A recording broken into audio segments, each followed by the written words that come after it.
for the evening. Welcome to the City of San Gabriel Design Review Commission regular meeting. Today is July 27, 2020. It is now 6:35, and we would like to call the meeting to order. Um, if you would join me to do the Pledge of Allegiance to San Gabriel Design Review Commission regular meeting. Uh, For those that are not speaking, would you please turn your microphone to mute, please? That's, I see about four of them. I think there's still four. Yvonne, Anthony, A.Y. Fong, Stanley. Chair, if we're muted, I don't think we're talking, so you may just proceed. Okay, all right. So I'd like to do the Pledge of Allegiance, led by our Vice Chair, Linda. Can you lead us for the Pledge of Allegiance? Sure. I pledge allegiance to the flag of the United States of America and to the republic for which it stands, one nation, under God, indivisible, with liberty and justice for all. Thank you very much. Appreciate that. If I may ask the staff to have a roll call, please. Roll call. Chair Chang, Here. Vice Chair Romo, Here. Commissioner Nadolny, Here. Commissioner Salo, Here. Commissioner Tu. Yeah. Okay, so we do have a full staff on the quorum, so that's good.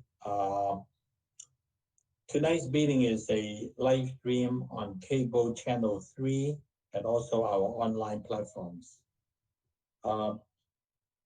If you were going to make any comments from the public, please email your public comments to drc-public comment, publiccomment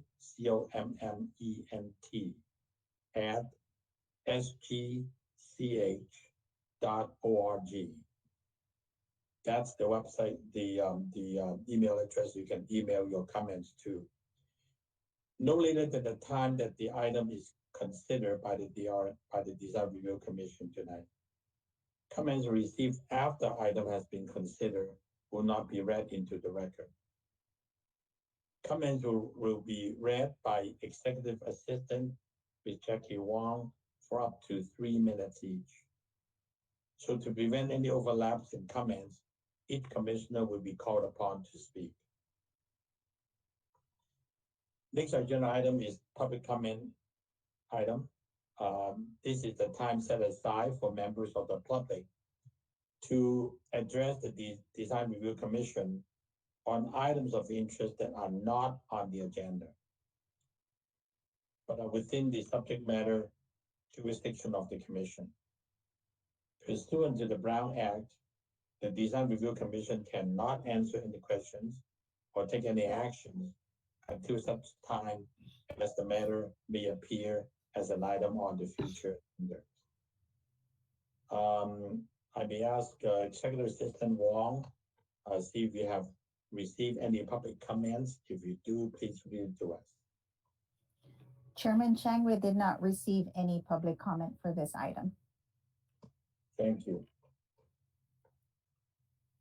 So we'll move on to the next agenda item, number 2, which is the consent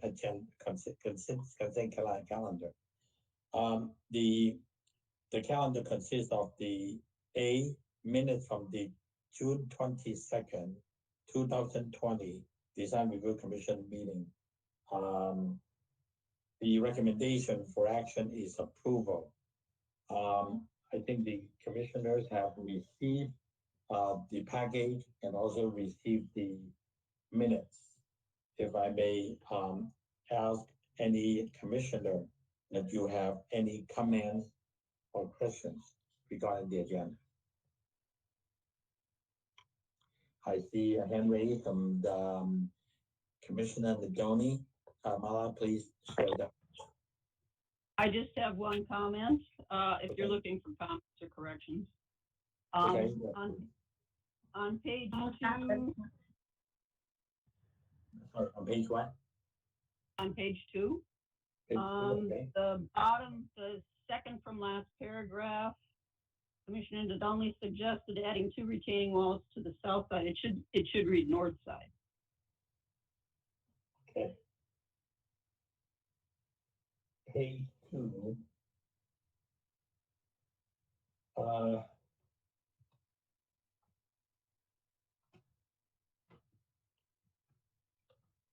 Is staff following that? Just want to make sure staff follow the agenda. Page 2. Commissioner Doty suggests adding 2 retaining walls to the, you said north side, right? You said the south side to the north side? Okay. Staff, can we make correction based on that?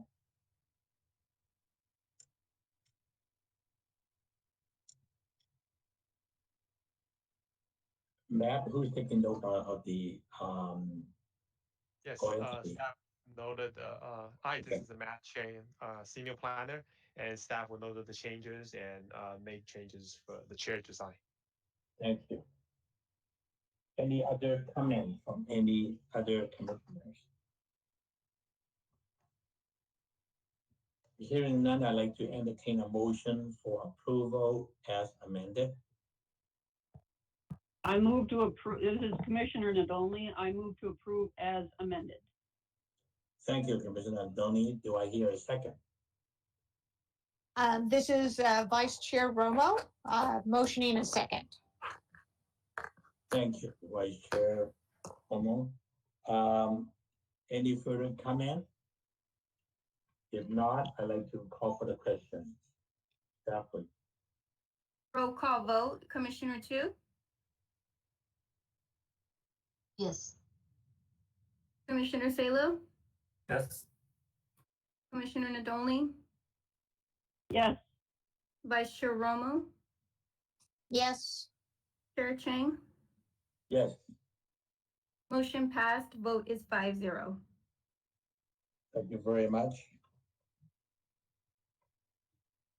Agenda item number B on the consent agenda is 713 Pearl Avenue, planning case number SPR 18-035, site plan review. Applicant is Steve Sun. The recommended action is to continue this item to a future meeting date uncertain at the request of the applicant. The project will be renoticed. I guess the applicant asked for a continue this project. So I think it's the staff is recommending us to go ahead and continue it to a date uncertain. I'd like to entertain a motion to continue this item to a future meeting date. I move to continue this item to a future meeting date uncertain. Thank you, Commissioner Nadoni. I need a second of that motion. this is Vice Chair Romo, seconding the motion. Thank you, Vice Chair. Roll call, please. Roll call vote, Commissioner 2, Yes. Commissioner Salo, Yes. Commissioner Nadolny, Yes, Vice Chair Romo, Yes, Chair Chang.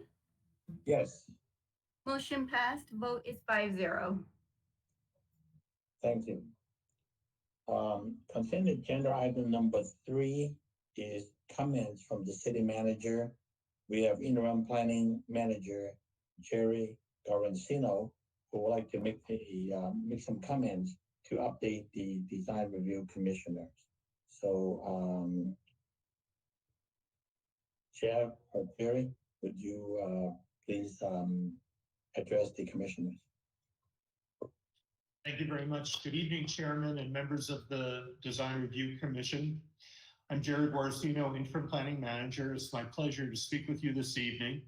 I know our agenda this evening is very full, so I'll try to keep my comments brief, but I want to provide a quick update on the recruitment of a permanent planning manager, provide a status report on the number of pending DRC cases working their way to the Commission, and to discuss steps that we've initiated to assist the Commission with the consideration of this pending workload. As you know, I was brought on in March as the interim planning manager while the city recruited for a permanent replacement. It's my pleasure to announce that the new planning manager has been selected. Her name is Samantha Tweezer, and she will be joining the city as of the city of San Gabriel as of August the 3rd. Samantha comes to us from a neighboring city of Monterey Park, where she spent 17 years rising up through the ranks of the planning department. She's familiar with the community, and her wealth of knowledge regarding the San Gabriel Valley is going to be a huge asset for the city and this commission. One of the tasks that I was asked to look into when coming on board about 4 months ago was the growing list of pending DRC projects, and to identify steps that could be taken to ensure the timely review of this sizable caseload. I wanted to update the Commission as to the size of that pending caseload and steps that we've been taking to expeditiously bring those projects to the Commission for consideration, and to ensure that the Commission has the information necessary to act on those applications with fewer continued projects. Staff began by doing an audit of all the pending DRC projects and determined that we have 41 cases in various stages of review that will need DRC consideration. This is a huge workload to accomplish and required enormous effort on the part of all the participants in the process to work through it. Once the number of DRC cases was quantified, we looked closer at the status of these projects to determine that a good number of them were pending city architectural review and comments. In cooperation with Dale Brown and the staff of Onyx Architecture, we undertook the process to reconcile the cases pending city architectural review. This process identified projects with past due comments and established a shared project inventory to be used by planning staff and Onyx to track project submittals and comment due dates. We also clarified submittal procedures and identified key personnel in each office to record and track projects through the comment review process. I'm happy to report that as a result of these efforts, we no longer have pending architectural comments that are overdue. We're completely current and caught up on all those reviews, and new applications that are coming through are being turned around within the 3-week turnaround time, which has been typical of our agreement with the architect. One result of this effort has been the noticeable increase in the size of the DRC agendas. Although the agendas will continue to fluctuate from month to month, we anticipate the need for larger agendas will continue for the foreseeable future. To assist the Commission to review the expanded agendas, we have undertaken an effort to revamp our staff reports. As you hopefully noticed, this month's staff reports contain expanded and more detailed findings that are unique to the projects and provide detailed reasons for the findings made for each project. Our goal with these changes is to provide the Commission with a more useful evaluation tool, provide a guide to the design concepts reflected in the proposed architectural plans, and to assist the Commission to expedite your review of the individual projects. Finally, we've begun to utilize the consent calendar to help streamline the meeting agenda. This is an administrative tool that works successfully at the Planning Commission and at the City Council to expedite routine work that does not require individual discussion. As we noticed and have already acted on this evening, we've put an applicant request for continuance of the consent on the consent calendar. Our hope is that moving forward, the Commission and staff will work to identify projects that are routine or require only minor corrections that can be placed on the consent calendar for action in a single motion without discussion. The good thing about the consent calendar is it does allow the commission or members of the public to pull an item for discussion if needed. However, as an example, if a continued item has complied with specific comments from the prior planning commission meeting, that continued item could be approved expeditiously on a consent calendar, allowing for more time for discussion of other agenda items. I will just diverge a little bit from my prepared comments to let you know that in the future, we may have more than one item on consent. And if you want to act on the consent calendar, you would want to make a motion to approve the consent calendar and not necessarily make a motion on each of the individual items on that consent calendar. In this way, you'll expedite the meeting by making just one motion and perhaps approving several items at the same time. These improvements are intended to be part of an ongoing process to continually improve staff responsiveness to the commission and to bring innovation and training to the commission with the goal of enhancing your abilities to continue the quality work of the commission while still addressing the commission's expanded workload. I'll be providing Harmony with some additional suggestions before I leave the city for her and Samantha's consideration, as I know there is a strong commitment among the department to support the work of this commission. Finally, I just want to say it's been a pleasure to have been working with the City of San Gabriel's commissions and staff. You're all such a hardworking group and committed to creating a better San Gabriel, and I'm so glad to have had the opportunity to work with you. As my hours with the city are almost about to conclude, I will not be participating in the rest of tonight's meeting. However, I will leave you in the capable hands of Matt Chang, Senior Planner. At this time, if you have any questions, I'd love to address them regarding this presentation this evening, and I'm here to answer any questions you may have. Any question for Jerry regarding the new arrival of the planning manager, Samantha, or anything that was reported? I just want to, on behalf of the commission, I want to thank Jerry, your team, your planning staff, and the city council and mayor to diligent working on that. We realized how much work there is, and I want to thank you for streamlining the process. And we look forward for her arrival on August 3rd, and we'll work closely with her, and hopefully we can streamline some of the operation. Considering the fact that with the COVID-19 pandemic, it's difficult enough when we have less agenda items. But now with the workload continue to go up and being a little bit less efficient than face-to-face meeting, I think your plan is perfect. It will help us a great deal. Thank you, Jerry. Appreciate that. Thank you, Chairman. If there are no other questions, I will leave you for this evening, but I hope you have a very successful evening and all stay well during this time of COVID. Thank you, Jerry. Have a good evening. Good night. Good night. Okay, so we'll move on to item number 4, which is public hearing. I will ask city staff to read the following to share with them how we're going to conduct the public hearing. I believe we should go to Matt to take care of that. Good evening. Thank you for participating and tuning into tonight's Design Review Commission meeting. My name is Matt Chen, Senior Planner with the Community Development Department. We have 5 public hearing items tonight. One of them, the copies of tonight's meeting, as well as the staff report, are available on the city's website, which is www.sangabrielcity.com. If you wish to comment on any of these items but are not the applicant, please email the public comments to drc.publiccomment@sgch.org. No later than the time the item is considered by the Design Review Commission.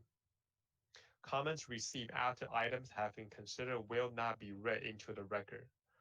Any decision made by the Design Review Commission tonight is appealable to the City Council. The deadline to file an appeal application concerning a decision made tonight is Monday, August the 10th. Otherwise, any decision made tonight will be effective on Tuesday, August 11th. If you wish to appeal an application, please contact the project planner for the applicable application, as well as the filing fees. For each item tonight, staff will kick off things by presenting the staff report on the item. Then it's the applicant's turn to present to the commission. Then we'll open to the public hearing portion of the hearing, and recording secretary will begin reading aloud the public comments that have been received during the hearing. Each comment will be read up to 3 minutes. After the public comments are read, the applicant is provided the opportunity to rebut if they choose. Prior to the close of public hearing, the commission may ask questions of the applicant, staff, or the city architect. However, once the public hearing is closed, the opportunity for public comment has ended. Mr. Chairman, thank you, and we're ready to introduce our first case for tonight. Thank you, Matt. So I believe the first case for the evening, identified as agenda A, is on 329 North St. Gabriel Boulevard, pending case number PL-14-138 for site plan review. Applicant is JWDA-MS Architect, Michael Olson. Presentation will be made by the management specialist, Mark Gallatin. Mark, would you please share to present the project with us? Thank you, Chairman Chang, and good evening. Good evening, Vice Chair Romo and members of the DRC. This project is a large site plan review request for a new 2-story single-family home and detached 3-car garage. The project is located at 329 North San Gabriel Boulevard, which is between Hermosa Drive and Santa Ynez Lane on the west side of San Gabriel Boulevard. You also have an aerial photo among the slides there where you can see the general vicinity. The zoning of the site is R1CC, which is the R1 Country Club zone, and the site is located at the extreme eastern border of that zone at San Gabriel Boulevard. The proposed plan, as I mentioned, is for a 2-story home with a detached 3-car garage. Just a little bit of background. This project last was seen by the DRC in May of 2017, at which time the garage was proposed to be attached, and the design had a number of issues that the DRC wished to have addressed. Those are summarized in the table in your staff report under DRC concerns from the May 2017 meeting.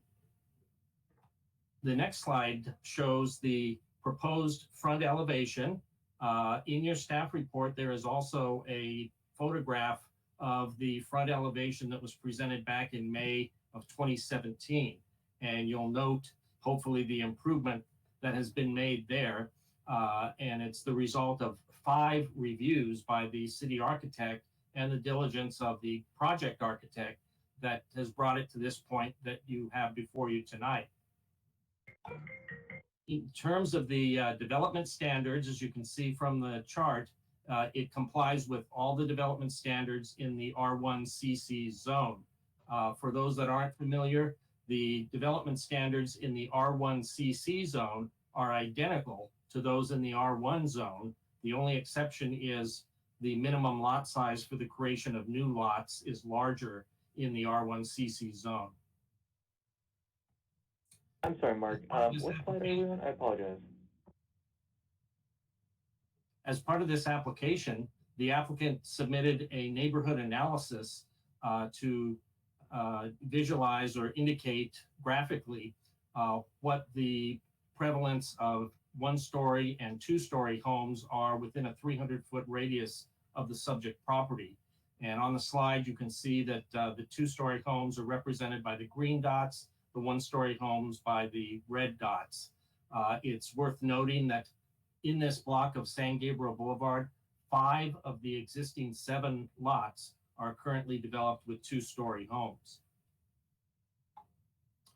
This project has also been found to be consistent with our general plan, specifically Land Use Goal 1.3, which sets standards for new homes that respect the scale of their surroundings, and Community Design Goal 10.1, which creates an expectation that San Gabriel will accept nothing less than the highest quality in architecture, in landscape design, and in streetscape. In terms of environmental review, this project is categorically exempt from CEQA under Class 3, which is new construction or conversion of small structures. The public was made aware of tonight's meeting through notices that were mailed to all property owners within a 65-foot radius. And the reason why the radius was 65 feet as opposed to the current requirement of 300 feet is because this project was first submitted back in 2014 when the radius requirement was 65 feet. And that's who received notice back in 2017. So those same properties were noticed for tonight's hearing. In addition to the mailed notices, notice was also posted at the project site as shown in the photograph, and the agenda was posted at City Hall, the post office, the public library, and on the city's website. Staff recommends that the Design Review Commission adopt a resolution of the DRC approving planning case number PL-14-138 for a site plan review at 329 North San Gabriel Boulevard to allow the construction of a new two-story single-family residence and detached 3-car garage, subject to the recommended conditions of approval. That concludes my presentation. I'd be happy to answer any questions that the commission might have. Any questions for staff, the commissioners? Hearing none, Mark, Mr. Chair, I believe Commissioner Nadolny was raising her hand. Oh, I'm sorry. Okay, sorry. I couldn't quite see her on the screen here. Yeah. Sorry. Go ahead, please. Yeah, this is Commissioner Nadolny.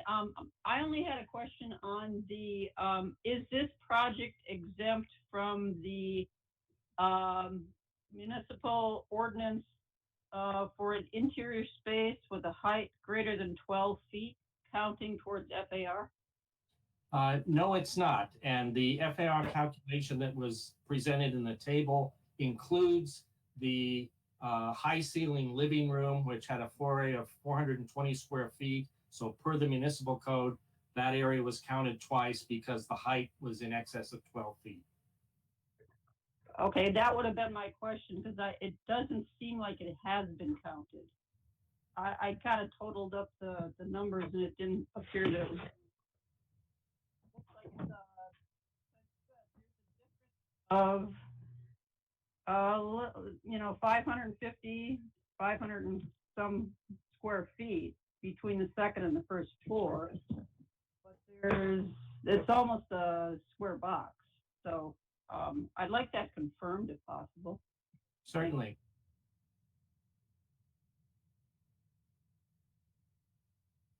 And I guess one of the reasons that I'm asking that is because we're very close on the FAR on this project. I believe it's 34.9. Yes. So I just want to make sure, according to the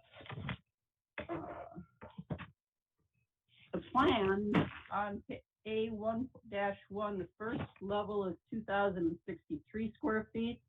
The second level is 1,407 square feet. So that's a significant difference between the first floor and the second floor. And I don't think that that area was counted.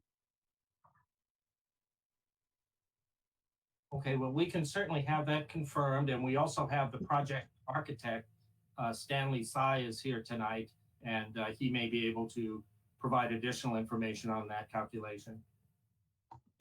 Thank you. It is important, obviously, we don't want it to exceed the 35%. Yes. One more quick question for Mark, if maybe I can ask the architect too. The rendering that's shown on the screen now, the front elevation, and the rendering that is attached with the package to us, I just want to confirm, is the front door a single door or is it double door? Because the one showing now is a double, and I believe I read it that it's a single with two side lights. That's Yeah. one. Thank you, Chairman Chang. I didn't catch that, but yes, in the front elevation color rendering that's on the screen now, that was a prior design. In the final review that was done by the city architect, it was recommended that it be changed to a single door with side lights on either side, and that's what the applicant ultimately submitted. So you're correct, it is a single door. Perfect, that's good. That's definitely a better solution. Okay, great, thank you. Appreciate that. Any other question for city staff? I couldn't quite the Donny on my screen. I got cut off after Commissioner 2. But anyway, if I miss you, please speak up. It's okay. So hearing none, we'll I guess we'll move on to the applicants or the applicant's representative to address the commission for any questions that have not been covered by city staff.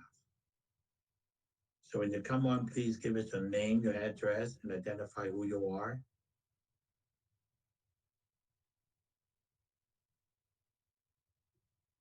Would that be just Sandy Sai, the architect?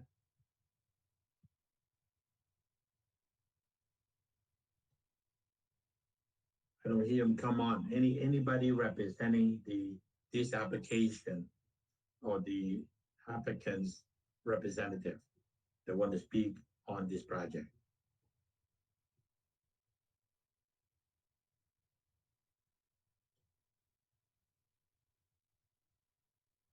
Staff, do we know that if anybody representing this project is on the phone or having technical difficulty? Yes, Stanley Tsai is with us. If you see the caller identified with S, that is him. I don't know if he's having issues hearing us. If nothing else, Stanley, if you're there, if you can. Yeah, please, I'm here. You're here now? Okay. I just unmute my phone. Okay, yeah. Sorry about that. Yeah. Understand. My name is Stanley. Stanley Tai, represent state of DA MS architect for this project. Address is A932 Mission Drive, Unit 101, Rosemead, California 91770.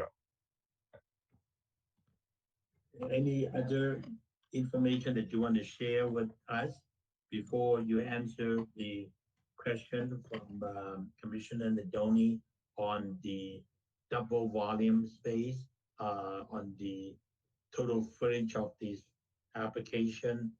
And I just want also a confirmation that it's a single door with two side lights is your final application. Actually, for this project, because this project when they submit is 2014, and we took this project 2017. We for the square footage calculation, we didn't calculate the double height space. So the square footage, and also that's for the square footage. And for a door, that right now is a single door with two side lights. Okay. You said you did not calculate it, meaning that you did not double count the high volume space. So Mark, how does that work on today's code? Even though it's submitted in 2014, was that does it meet today's code? I guess what I'm saying. Well, if you take a look at the staff report, that actually is addressed on page 2 of the staff report, the first paragraph at the top, where it says that the proposed project predates the mansionization development standards and is therefore subject to DRC review per the previous R1 development standards. I think I was thrown off initially by Commissioner Nadolny's question when she referenced the municipal code. I didn't put two and two together and realize that she was talking about the updates to the R1 development standards as a result of the mansionization ordinance, which included the current requirement for the counting or double counting of those taller spaces in the FAR calculation. So as Mr. Tsai has indicated, the project was designed per the previous R1 requirements, which it is subject to, and it complies with those. And just for my own information, what is the ceiling height under today's code that will be counted for 2 times if they meet? What is the ceiling height breaking point that over a certain point? Was it 12 or 14? No, it's 12 feet. Oh, it's only 12 feet. Mm-hmm. So anything over 12 feet would be counting as another time as the second floor space. That's correct. I see. All right.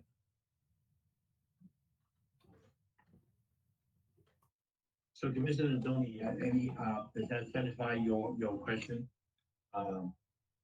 Because it is, yeah, we basically looking at this one, it's a 2014 application, 6 years ago.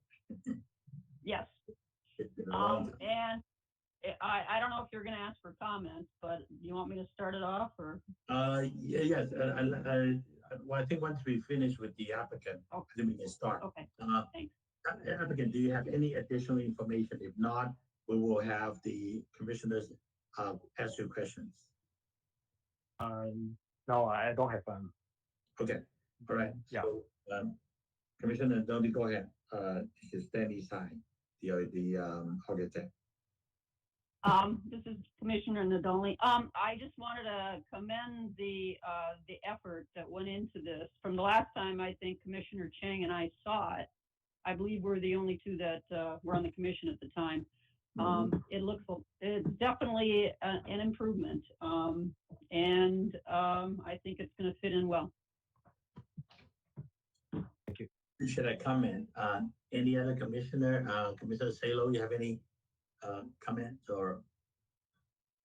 This is Commissioner Salo. Yeah, the only comments I had were the front elevation. I like it. I like that it emphasizes the sort of horizontal nature, whereas in the previous design there was this large vertical element at the front door that's now been eliminated, and it kind of makes the building look a little more human scale.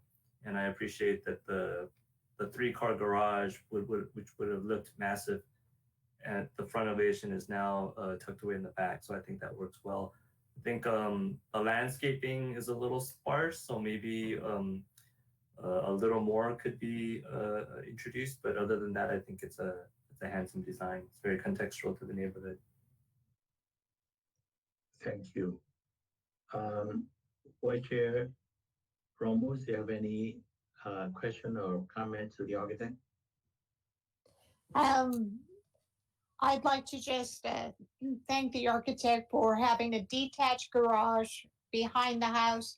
I think when you look at the neighborhood, it's a way to try to beef up that curb appeal, and want to thank him for that. Thank you. Thank you.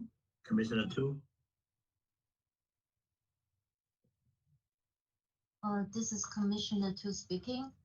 I think the designer did a good job to address the design, especially appreciate the effort that they actually put the neighbors building with the proposed project in the same render, that we can actually see how the project are situated in with the context and the relationship to the neighbors building. I think that was a pretty good call. And I think overall the color and the detail is being skillfully implemented. I appreciate the design. There's one comment I would address is that I think the project is located in a pretty busy street with like high-speed traffic. I wonder if there's any mitigation had been considered for the noise from the traffic, because there's the main facade, the front of the facade, front of the building, the main facade was there's a lot of windows. So that's what I have questioned to the designer about the mitigation of the noise. So Stanley, are the windows all dual pane? Are they double Yes, pane windows? right now our window is dual pane, and I think that we only have for the landscape we have a one row of a landscape in front of um, property line.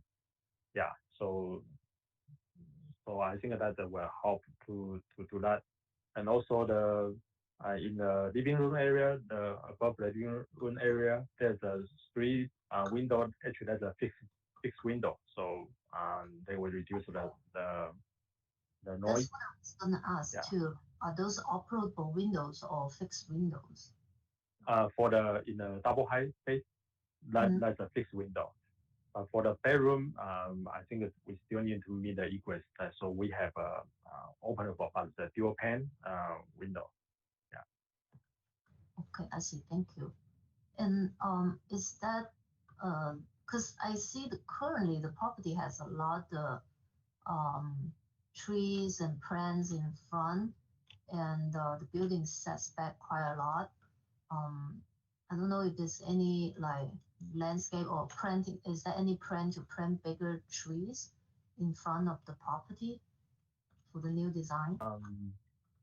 I think right now if you see the landscape drawing, we still keep the tree there, even as a fruit tree there. Yeah. Okay, but that's the end of my comments. Thank you, Commissioner Tu. For those that are not speaking, would you please make sure that it's a public meeting, so if you can, by all means, try to put your phone on mute, so at least we would not be interfere with other unnecessary noise. Thank you.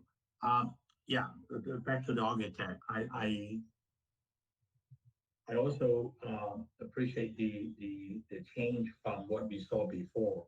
As a matter of fact, I hope this become a trend for some other developments. All along, we've been seeing people coming in with projects, try to get the tallest door, columns, try to build up to the height. Everything is vertical, and that if you look at what we had before and look at what we have now, the floor plan doesn't have to change a lot, but by having the correct element, by having this horizontal emphasis on this building, it makes it a lot more attractive, more to the human scale. Uh, Especially that's why I see that single door with two skylight will be a lot more appropriate for design like this, and actually it's better quality project at the end. So I was just hoping that when people try to copy homes around the neighborhood, they would choose projects like this to copy rather than going down the wrong path. So I appreciate the same effort from the architect side we haven't seen something of this quality for a very long time, and it's a very good start. So thank you. I don't have any further issues with that. So do we have any other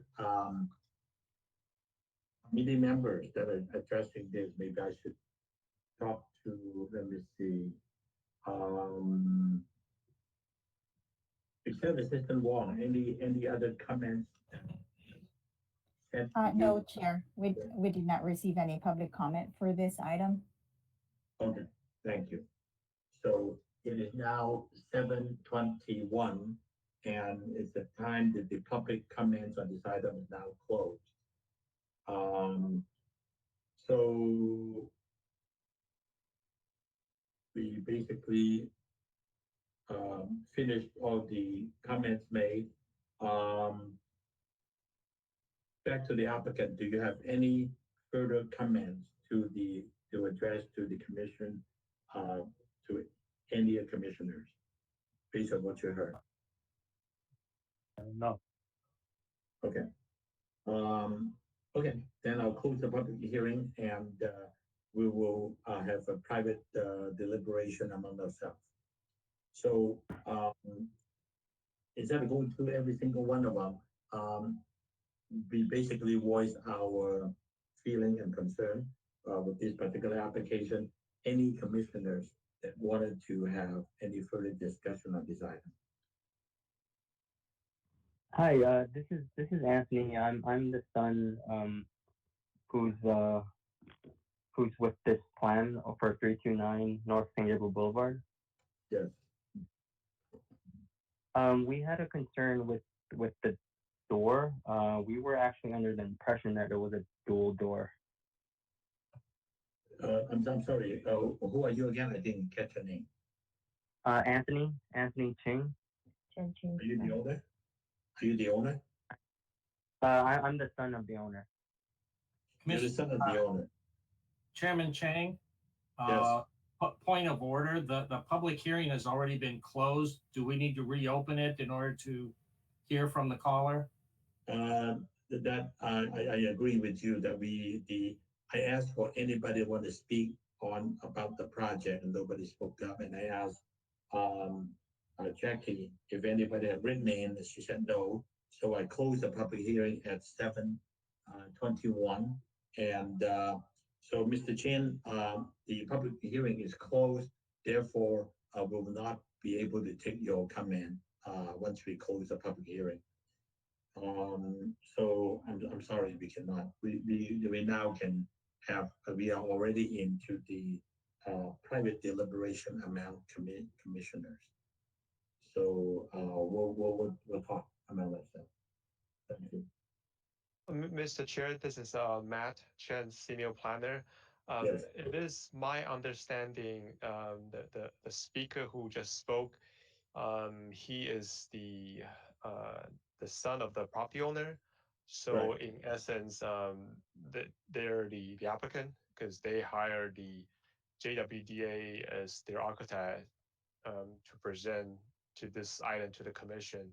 So they're equivalent to the applicant. It is my understanding here to the rules. We definitely close the public hearing comment for any public comments. But since they are the applicant or the applicant's team, they could provide additional information or rebuttal after the public comment period ends, and of course before your deliberation and motion or discussion. Okay. All right. Okay. If that's the case, we allow that portion for the applicant to address and rebut that comment that he heard so far. So go ahead, Mr. Anthony Chin. Go ahead and tell us what you have in mind about the front door. Yeah, we were actually under the impression that our plan was submitted with a dual door, a double door. We actually just found out right now that it's single door. Based on I particularly asked that question. Your plan submitted is a single door with two side lights, and I even make a comment that is definitely an improvement than a double door.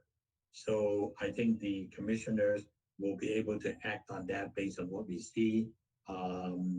If your wish is to have a double door, it may not be approved as a double door because we're going to be looking at your plan. But this point is a single door with two side lights.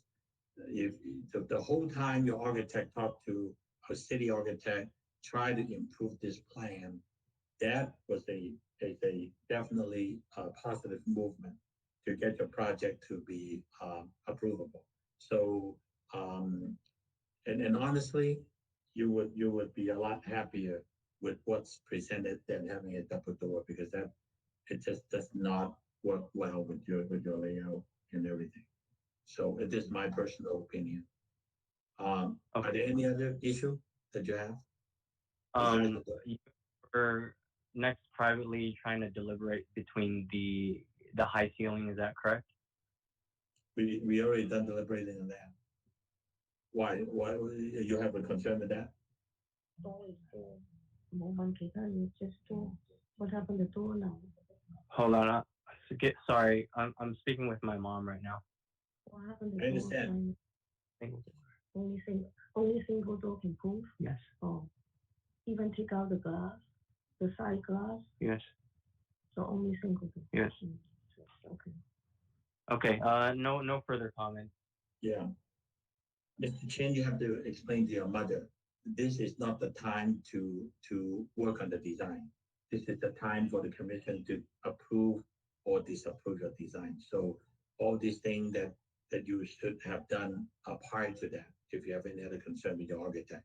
So okay, we have a long agenda item, and we really cannot have the time to do it. So yes, okay. To make it clear to you, you heard all the comments made, and we're going to make a decision based on what we see. All right. Thank you. Okay. Thank you. Apologies. No problem. No problem. So, among ourselves, any other commissioners that have any further comments made based on what you heard? I'll just make a quick comment on what I heard from the owner's son. One, the door definitely. I take that question right from the start because I see a conflict, and I think I want to make sure that we stay on within a better solution, which is a single door with two skylights.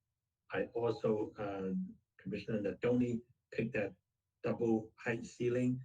And I think at this time, we are acting on the 2014. And so whatever they got, we are going go ahead and accepting that 2014 rule that they were able to have that high ceiling. So I think this is what I can share with the commission so far. Any other comment from anybody? So I guess all the conditions of approval is attached. I think we all read that. So if I no other comment, I'd like to entertain a motion. It sounds like that we're ready to approve this project. So I'd like to entertain a motion for approval with all conditions with the city staff report. I motion to approve the project. This is Commissioner Salo. Thank you, Commissioner Salo. Do I hear a second? This Commissioner Chu, I second. Okay, Commissioner Two, thank you very much. Seconded. Okay, roll call, please. Roll call vote, Commissioner Two, Yes. Commissioner Salo, Yes. Commissioner Nadolny, Yes. Vice Chair Romo, Yes.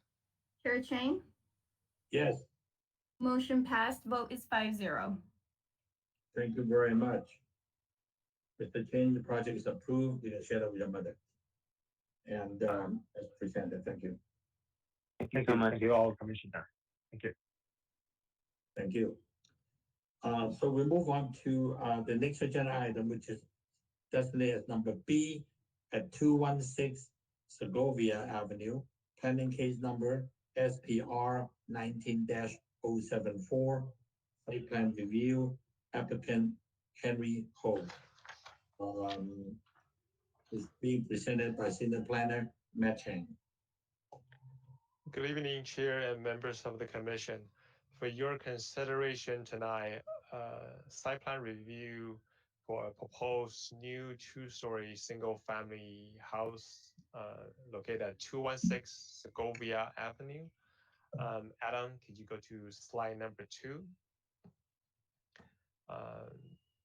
The subject site is located to the east side of Segovia Avenue, and Hermosa Drive is to the north of Segovia Avenue. Adam, if you can go to slide number 3. The project site is zone R1, which is a single family residence, and the rest of adjacent neighboring property are also R1 as well. You can go to slide number 4. This is the proposed site plan for the project, and the proposed is a 2-story house with a 2-car garage, and the proposal is to remove demolish the existing single-family house as well as the detached garage. Adam, can you go to slide number 5? This is the proposed front elevation of the house. Adam, can you go to slide number 6? The project itself comply with all applicable R1 development standards, including lot coverage, floor area ratio, building height, setback requirement, as well as the parking requirement for a single-family house. Can you go to slide number 7? As part of the R1 requirement for any new single-family house, staff is required to do an evaluation or analysis of 1 or 2-story houses in the neighborhood. And according to staff's research, there are about 7 2-story houses within the 300-foot radius. Can you go to slide number 8? As part of this design review commission packet, the project architect provide pictures of other houses within the 300-foot radius, and here are just some of the pictures. The full list of the pictures will be in the attachment, which is attachment number D. And can you go to slide number 9? And like staff mentioned, here are just some of the pictures in the neighborhood. Can you go to slide number 10? Staff has reviewed this project against the city's general plan. The project itself is comply with the land use designation, which is low density residential. And the project itself also comply with the community design goal 10.3, which is create a design that live and breathe with St. Gabriel neighborhood as them themselves live and breathe. Can you go to slide number 11?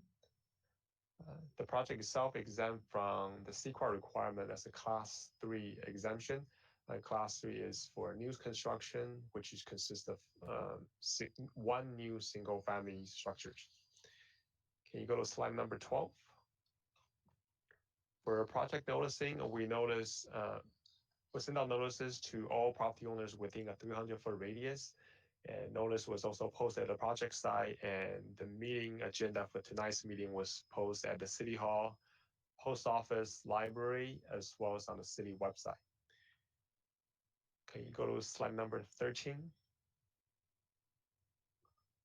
In conclusion, staff is recommending the DRC to adopt a resolution to approve this project, subject to the findings. Based on the finding and subject to the attached recommendation conditions of approval. And this concludes staff's presentation, and staff is ready for any questions. Thank you. Any questions for staff from the commissioners?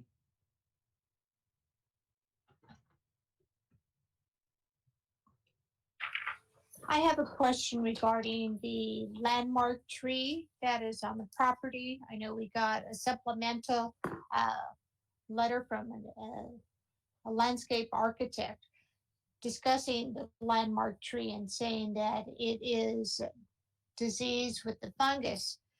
However, the tree was just topped off. It's an elm tree with a very large trunk size. And the trimming that was done to the tree actually probably damaged the tree because the tree root wounds were probably not sealed. And there was more than 25% of the crown removed when you have just the topping off of the tree. This is a great concern. And my question for staff is regarding trees that are landmark trees and how what type of things are mitigation measures because of the tree issue? Thank you, Vice Chair, for mentioning that the applicant submitted an arborist report, which staff emailed to the commissioner earlier today. The arborist letters stated that the front yard tree, which is right in front of the existing house, is dying, is not in good health conditions. And staff also look into the acquire any tree permit associated with this property for the last 10 years. However, staff did not find any tree permit associated with this particular address. We have the homeowner as well as the project architect on the line. Maybe they can explain how long they have been on the house, or if they own the house, that was any tree work done prior to submit the applications. As far as the tree removal process, the tree removal process is that the applicant or a homeowner will need to submit the tree pruning or removal application to the city's public works department, along with any arborist report to requesting any trimming or removal permit. And the city arborist will go to the project site and also review the arborist report as submitted and determine whether there's a merit or reason, a finding to support such trimming or removal request. If a removal request is granted, the city arborist will look at the size of the tree and what kind of a tree or how many trees will need to be replaced is a mitigation measure. So it could be multiple trees, or it could be a one tree with a significant size, for example, a 48-inch box. Also, the city arborist will need to look at the location as well. So staff would just like to provide a little background information, like how the tree permit process work in the city of San Gabriel. But as far as the history of the trimming work done, staff will defer to the homeowner, property owner, to address that question.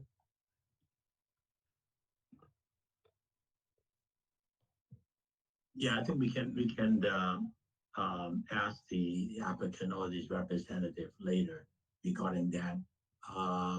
Yeah, I know we got the arborist report or letter today. Maybe we can address when the applicant get on the phone. We'll find out a little bit more about what they. So go ahead. Sorry to interrupt. My name is Spencer Chow. I am the applicant. I am the homeowner. And my mother, Tracy Chow, just confirming with me when we heard about the trimming done, which no work has ever been done to the tree. She said that back in 2018, heavy rainfall broke the tree, the top portion of the tree off.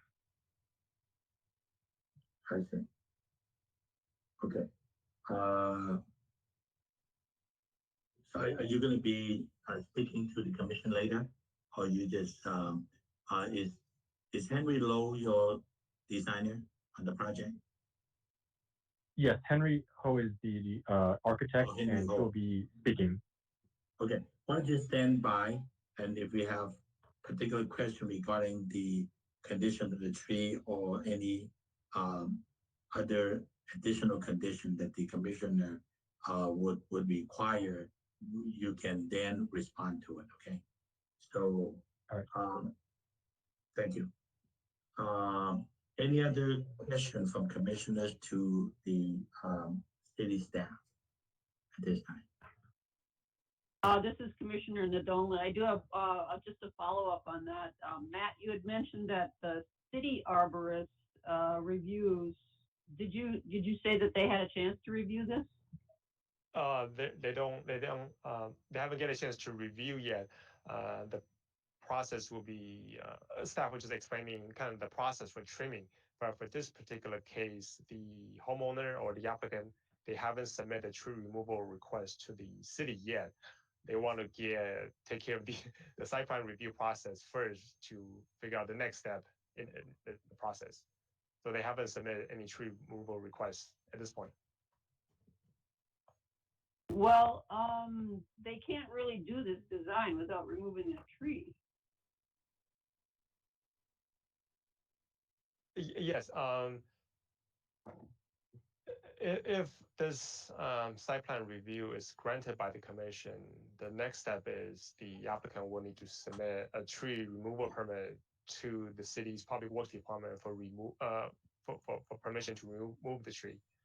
So what the applicant like to do is kind of first to understand the site plan review process, the location of the building, and also the overall parameter of the building envelope before taking the next step, remove the tree. They do have the arborist report, which indicate that tree is in not so healthy conditions. So it's likely that the city arborist will grant the tree removal permit. Maybe just a point to the commissioners. If we really feel that the new development had caused some detrimental to the greenery of that particular lot, for a large tree like this to be removed, we can also condition that the owner would plant not a similar size tree, but something that eventually will go back to a sizable drip line tree, either in the front yard or in the backyard. I think that can be conditioned if that become a major concern. And I'm also looking at L1. I don't know if the driveway, if that plan is accurate. The tree trunk is actually in the position where if you prolong the single lane driveway up further around it and wind it at the two cover rock, you may still be able to make it if you want to keep that. But I want to talk to the designer and I don't know if the owner's arborist on the phone call or not, or maybe we can allow the city arborist to have a chance to look at that and find out what kind of mitigation that we can ask for to approve it, with the understanding that there will be some kind of a replanting of trees on the property if you have to lose it. So with that said, any other question? We'll talk about it when we get to the applicant designer. Any other question for staff? So I broke it down that there's a tree concern. This is Commissioner Tu speaking. Yeah. A question to the city architect. So I was wondering how this particular architecture style was determined. Was it something that commonly found in this neighborhood that would work with the existing neighborhood better? Just curious. Thank you for the question. Well, we reviewed a design that was presented to us. I think it's an interesting neighborhood, and it's very indicative of its era. So it has, in broad generalization, it has two kinds of homes. It has sort of these modest, sort of post-war, if you will, single-story homes. And then it has some neo-traditional homes that are actually probably not really two-story, nor is this home really a two-story home. What's in the neighborhood and what this home is presenting is a story and a half home, where much of the second floor is accomplished through the use of dormers and tucked underneath a steeply pitched roof. The roof pitch is for the sort of neo-traditional homes. The roof pitch is very appropriate to what else is in there on the street and in the neighborhood. Some of the homes there even have probably 12 and 12 or 14 and 12 roof pitches. So this, our feeling was this was a very simple presentation, if you will, sort of updated using traditional forms and traditional detailing. So that was our analysis, if you will, or review of the project. Okay, thank you.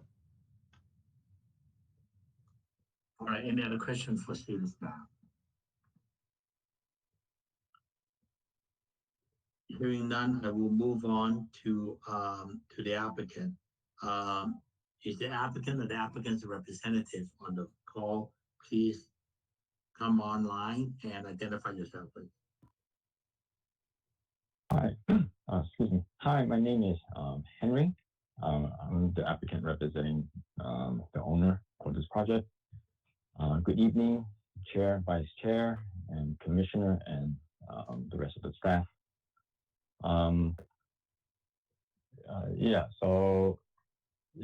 If you have any questions so far, the question regards to the issue of the front yard tree.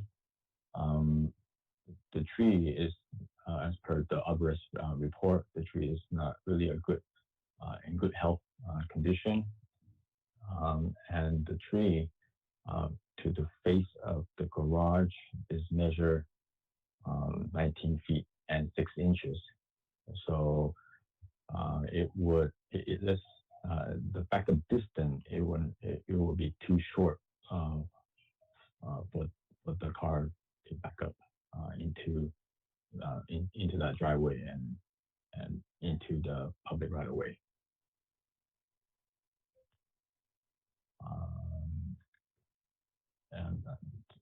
Do you guys, staff and commissioners and staff, do you guys have any further questions for me to answer?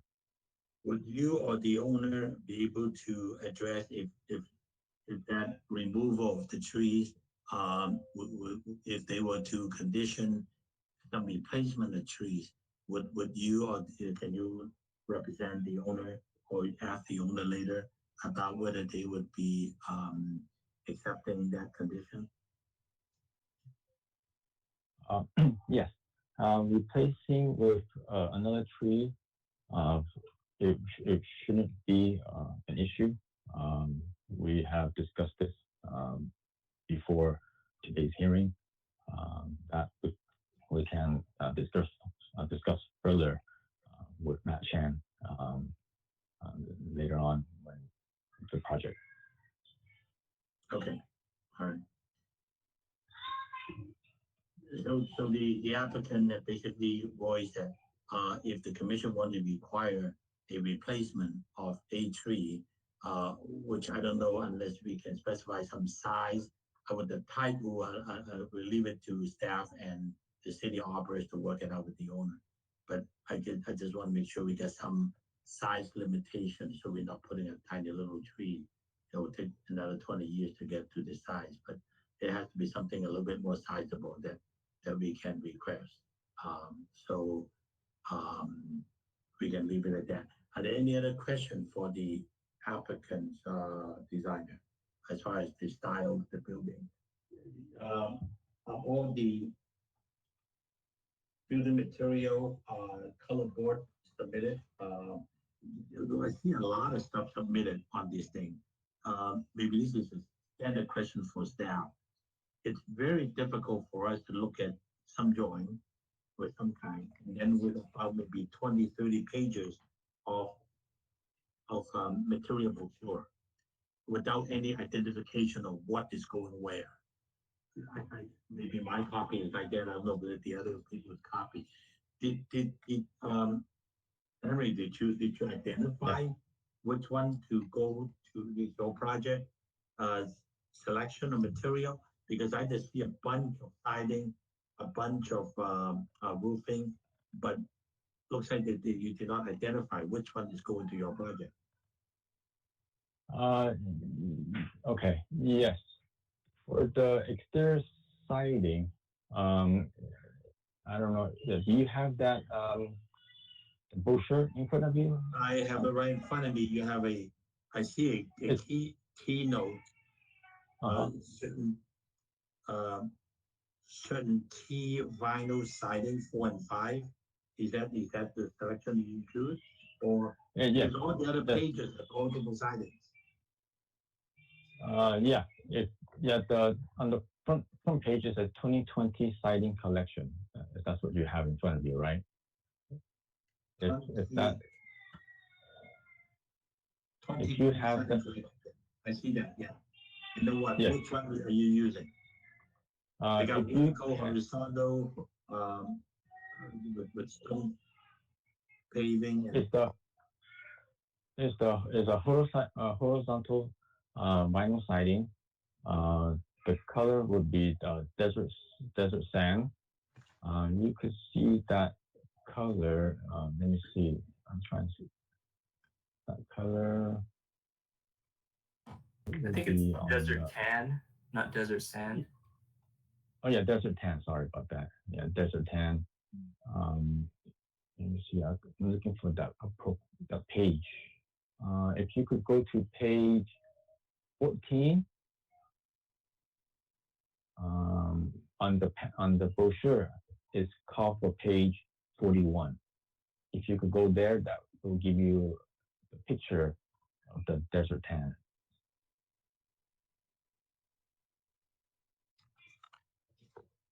You know, this has become a question for staff. If it makes it too difficult for us to even find it with the applicant next to us, it will be practically impossible for us to study this, go to the job site, look at the brochure, and try to guess what he's trying to use. I couldn't find it, even at page 41. I don't see page 41. I got 51, page 41. Are the other commissioners finding it? Okay, I find page 41 at the right hand. Oh yes. Yeah, the lower right hand corner. Yes. Sorry about that. It's the lower right hand corner. So these vinyl sidings, when you come to the corner, they have another white piece of vinyl that kind of close that corner. Is that how it works?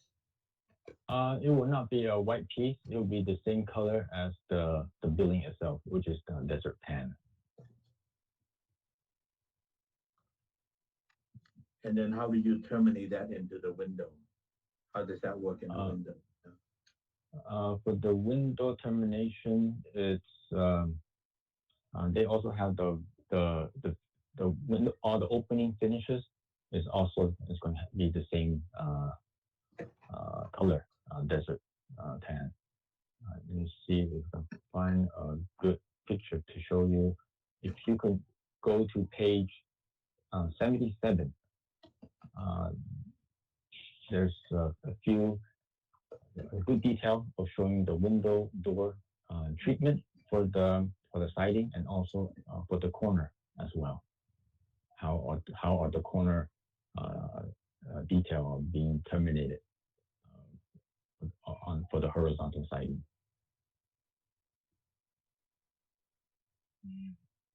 I see. Yeah, and then if you look at the lower, on the same page, 77, if you look at the lower right corner, it also shows the detail of the siding on the roof, underside of the roof eave.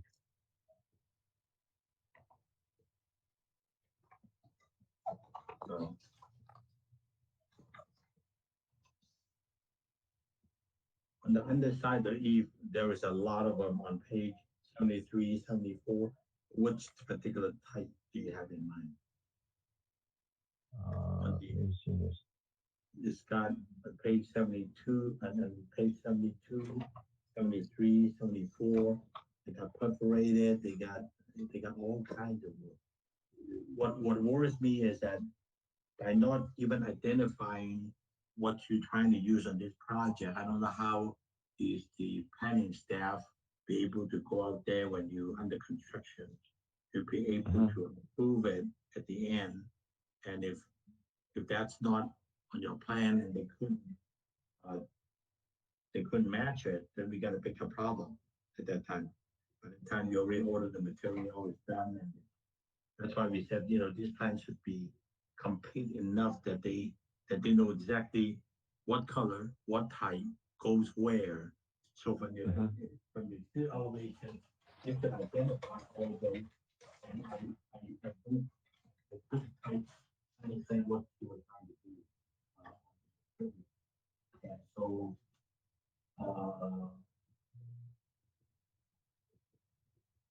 now I understand your vinyl, the underside is still 50 to 7. Okay. Because Yeah, I feel, Studio 4 and 5 line.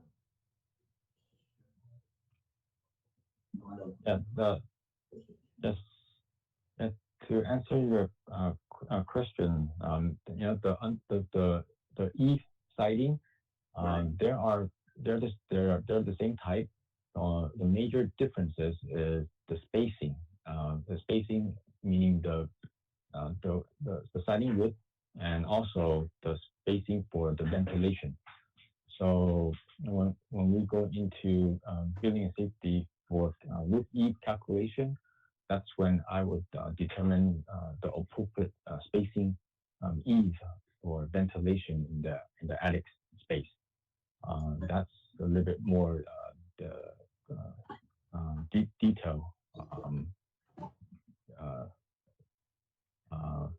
method into the construction part.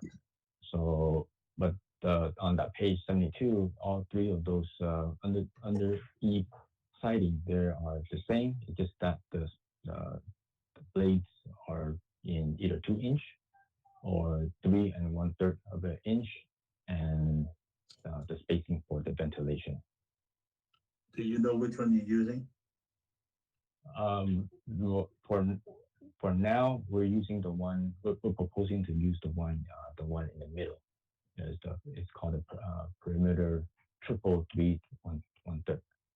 Okay. It will help if you identify those, at least when the commissioners review it, at least they know what you're using from this big book of brochure. At least we know which one we're talking about. Okay, I think now you help me to identify what's going on. Thank you. All right. Any other questions for the applicant? This is Commissioner Nadolny. Yes, I do have a few questions. Okay. The design guidelines discourage front-loading front garages. There are none in the neighborhood. You have 64 images, which I commend you on, that you've done a wonderful survey of the neighborhood. Not one of those 64 images have a front-loading entry garage door that you're faced with right off the street. That's my biggest concern with this project. The FAR is very, very tight. It's almost too close. You have a very small lot size. I understand that, which is why of the 64 images, many of them are small size houses. So that's my biggest issue, is the front-facing garage door. And it doesn't appear that you've done much other to that, you know, to make it special, other than just a standard garage door without any windows, without any detail. There's not a lot of there. I also I also read in the report that you're planning on future solar, and my question is, I don't know, would you be putting that on the south side where you have the dormers? That's kind of a question. I also have a concern with the back of the building, the back of the house. It appears that it's cut off. It's just very abrupt. That's the east elevation. So much that the north and south elevations have windows right to the corner of the building. So it even makes it more like an emphasis that it's cut off at the end. So those are my comments. Those are my 3 comments. I do appreciate your sections and your context elevations. I think it's great. And all of the examples of the neighborhood that you gave. I just wish that you would take another look at putting your garage door right in the front. one of the things that, and you have a top plate, you have a top plate of 10 foot 1 inch. That's going to give you a very high garage ceiling. So kind of like building something when you really don't need it in a garage. So that's my biggest concern, that you've got a garage door and that's all we see. Thank you. I'll wait for comment. Thank you very much. Any other comments or questions for the applicant? This is Commissioner Tu speaking. Yes, I do have a couple questions. First of all, it certainly is an interesting architectural style. But I had concern the same as Commissioner Nadori. The garage is facing right at the front and having a huge slanted roof that if you look at the elevation, it seems like in proportionated to be situated, because the front facade has to the top of the plate is 10 foot 1. However, to that ridge is actually 25 feet, which means the proportion is like 15 to 10. So it seems like overall aesthetically it's not really appealing because the oversized roof. Secondly, the oversized roof is actually on top of a garage that doesn't need that much ceiling height. So I was wondering what is the space would be like above the garage, because that is about like 8 foot to the loft ceiling. That's an 8 foot. It seems like it's a habitable space up there, but it become an attic space. Is that necessary? So on top of that, I feel like there's lack of detail for the ridge and for the attic space, because this house has a lot of attic space, but there's no vent have been shown on the elevation. So if you added the attic vent, it would change the elevation as well. So those details should be also being placed on the drawing on elevation to be considered. That is also I echoing with Commissioner Nadori's comment on the back of the building. It seems like the building has been forced to cut off in the back for some reason. I think it's because of the building mass is, I think architect wanted to address the building that the mass is like towards to the back of the property so that the front is not too imposing. But I think the treatment to that huge slow roof is not being like treated like fully, so that it become like a really forced cut off to the back of the building. It is a little disproportion if you look at the side elevation. So overall, I thought the second floor plan showing the master floor plan on top, it doesn't give the full picture of the building, of the structure, because if you are drawing a floor plan cutting at that height, you should probably cut through your attic space too. So it's a little bit deceiving because the building mass is substantially larger than the second floor plan show.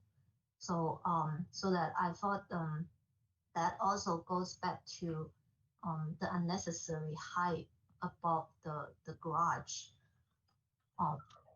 caused by that huge slanted roof.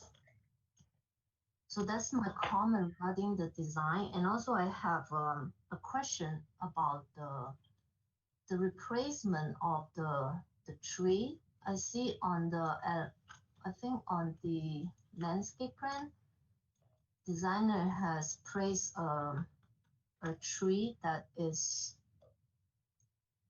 15-gallon orange or lemon tree to replace the big tree that demolished. However, that tree is pretty close to the property line where there's existing neighbor's tree is where the neighbor's tree is located. So I wonder if the placement of that tree is the best option, considering the trees from the neighbor at the neighbor's property is pretty big and it's already protruded into this property, so that this new tree might not be able to grow bigger. So that is another question for the landscape. Yes, that's the end of my comments so far. Thank you. Any other question for the applicant, the commissioner?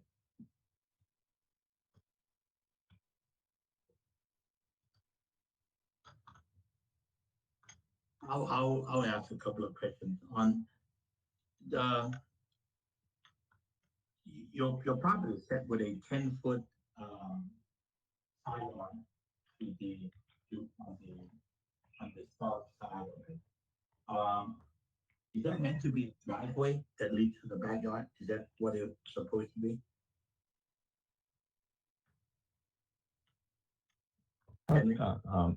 Sorry. Can you repeat that again? Because my connection had a little bit bad. Your site plan, detail 1. You have a 10-foot, 0.03 feet to the right of your property, go all the way to the back. Was it meant to be a driveway to the back?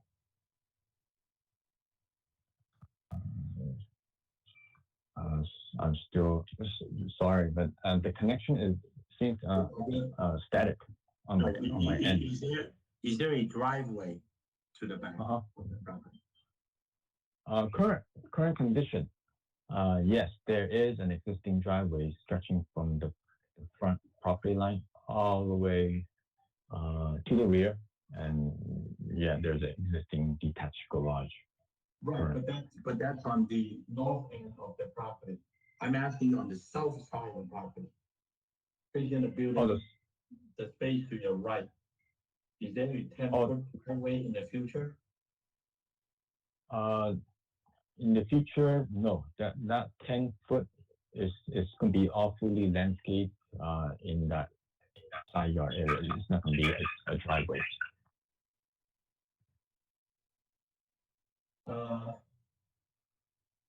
And what is that? Let me understand what's in that upper left-hand corner in the back with that 13. You identify as number 13. It's the landscape area. Yeah, it'll be landscape. It's a landscape area. It definitely is not going to be any concrete back there. It'll be landscape as per the landscape plan. It's being called out as landscape area is 150 square feet of flat Pearl Creek Millipon. The landscape plan called for a dog run, which I believe that could be like a concrete area. And your site plan called that to be a number 13, which is a organic bark mulch. So they are not talking about the same thing. I'm trying to look at the overall site plan development. Is that okay. You follow me? Okay. Yeah, I'll follow you now. Now I see it. The upper, which is the north east corner. Yeah, number 13. Yeah, that is being called out for organic bark mulch. So all questions I heard so far from all the different commissioners, uh, is it really your best site plan? And or is it really your best, use of the front of your property to have a big porch, which practically is not used, and then a huge garage, a 10-foot ceiling, and on top of that, another 15 feet on top, which is in your section, you call it a, annex space, which you put in a furnace in there. Those furnace can go into a 2.5 foot space. You don't need a 10-foot space. I just felt that, with all due respect to the streetscape or your neighbors and this property owner, you may not be giving them the best, design to fulfill their needs. Because if you look at your west elevation, uh, that whole porch area and the garage and that attic space, practically, I'm not doing anything for them with no light going in with this, except the skylight. And then the living room is long and narrow with a 10-foot side yard, which which I understand if you try to bring the garage to the back and try to develop a nice home in the front. I understand that, but unfortunately, a 10-foot landscaping that 68 foot long, uh, didn't do whole lot for you, so to speak. You kind of wasted the landscape area, that you're not getting a good use of the yard. I'm just sharing my comment with you, based on the overall site planning and the overall design of the home. And Okay. with some of the comment that, trying to bring, it looks like you got enough, by looking at the front elevation, it looks like you have a home in the front. It looks like you're adding an apartment to the back, and you smack the two together, trying to force them to marry each other. And on a brand new home like this, there is no need to do that. You can handle the roof line a lot better, and give the owner a lot more than what I see here, because that 10-foot landscape area is a waste. Um, if you want to bring the garage not facing the street, because even backing out into the street is not the easiest. First of all, you cannot turn around. You gotta back all the way, about 20, 40, about 50 feet, 25, and no, more than that, 25, 40. You need to back almost 80 feet of backup space to get to the driveway, because you cannot turn around. And it's just not a very efficient design. Hmm. So I say this because I want to make sure that you as a design profession, you should address it to the owner so they know what they're getting. So that's all I got for you. Any other comment to the applicant design?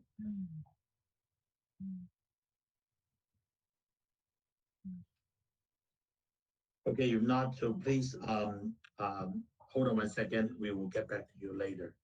So there's no more question for the applicant.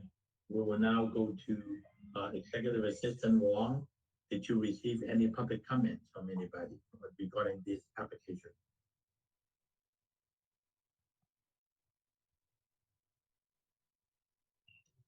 Yes, Chairman, we got 5. 5? Can you Yes. spend about 3 minutes each on and reading to us? Thank you. Yes. Oops. First is from Pam Gibson Bingham. She says, I have been noticed regarding the design review of 216 Segovia. I'm a lifelong neighbor of the residents. This design does not comply with the integrity of the neighborhood. First of all, the houses in Segovia have detached garages. I think there are only a few exceptions, and these homes were either built or remodeled in recent years before the design review was more active in the process. Also, it seems that only these few above mentioned houses have second stories, and that this is a one-story detached garage neighborhood on Segovia Avenue. I object to this design because it does not fit in with this neighborhood. The design is too modern for a street with homes built in the 1920s and 30s. Next one is from Jamie Say, SEI.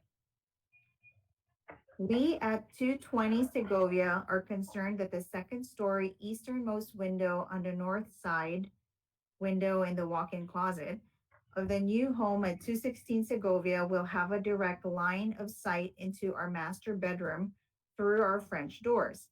We met with the owner and the architect and were happy to hear that the window in the closet is obscure so as to let light in but not allow for a clear view.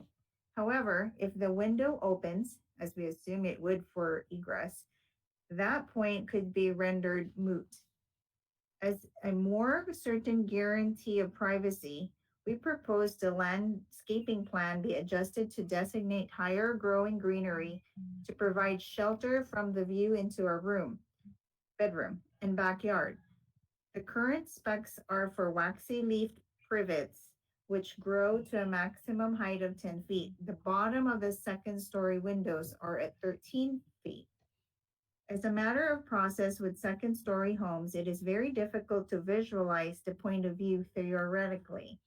As a courtesy to the neighboring properties, it would be nice to model the addition so we all have a real world feel for the structure before it permanently goes up. I see these simple flagpole lines in other cities. I can measure the distance from the curb and I can try to imagine what the bottom of the windows are at 13 foot off the ground. But that doesn't really represent a 3D model we can evaluate. For single story homes, I understand that would be gratuitous, but none of the homes that border this home has a second story. This home will have a bird's eye view over us all, and it is a lot to ask the neighbors to envision the extent of the impact on privacy from a flat piece of paper. Best regards, Jamie and Alan Say, SEI. Third one is from Senya Lubisic. I own a small 1923 bungalow on Segovia Street. This is a charming street that retains character from the early days of San Gabriel's municipal history. The homes are characteristically small with a detached garage. The architectural styles of the street range broadly from bungalows to Spanish mission to Tudoresque. Two lots on the street have been mansionized. The last mansionization sparked significant outcry and resulted in our citywide moratorium. The quality and character of the street are important to the broader community and to the property owners on the street. There are two Mills Act homes currently on Segovia. One is the northern neighbor of the proposed project. The setting, character, and feel of the street contribute to the historical integrity of those residential city landmarks. Furthermore, additional properties on Segovia were identified as eligible for designation for a Cal Poly survey overseen by Steve Preston. The point I wish to make is that the street has historical characters and qualities that an infill project should not diminish and that it should ideally augment. Excuse me, to that end, I would ask if the design of the project ever considered a detached garage to better match the character of the street. Could the garage be less dominant in the facade of the home? I would also ask that great attention be given to the quality of the materials used in the home. Homes like mine have wood siding, not vinyl. The 7 aspects of history integrity are location, setting, design, materials, workmanship, feeling, and association. Please hold this project to a standard that does not further erode the historic character of Segovia.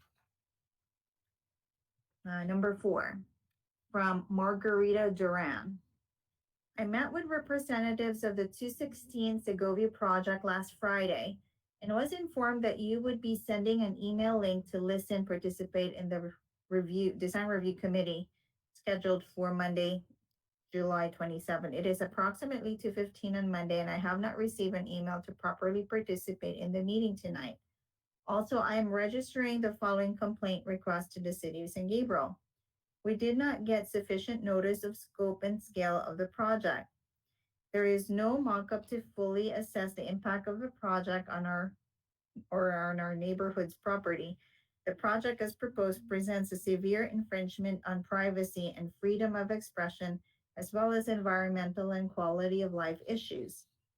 Not only do south-facing second-story windows overlook all of our backyard and a studio addition to our garage, the proposed dining room with French doors and kitchen area on the first level are adjacent to our bedroom. Finally, proposed hedges, wax leaf privet, produce a poisonous berry which possess a medium health risk to people and potentially dangerous to animals as well. It would be absolutely reckless and dangerous for the city to approve a situation where neighbors, children, and their pets could be seriously harmed. I request postponement of the hearing set for Monday, July 27th, as we did not get proper notice or do not fully understand the dimensions of the property height and boundaries. We need enough time to exercise our right to respond to the plan. Again, requesting postponement until such time when all affected parties have adequate time to assess and fully understand the impact of the project on the quality of our life, environmental concerns as a result of this project. Margarita Duran, Maria del Carmen Vasquez. The last one, I have to read it from an email. Let's see. It's from Rudy Gutierrez and neighbors. The proposed new development for this home does not follow the norm of our neighborhood.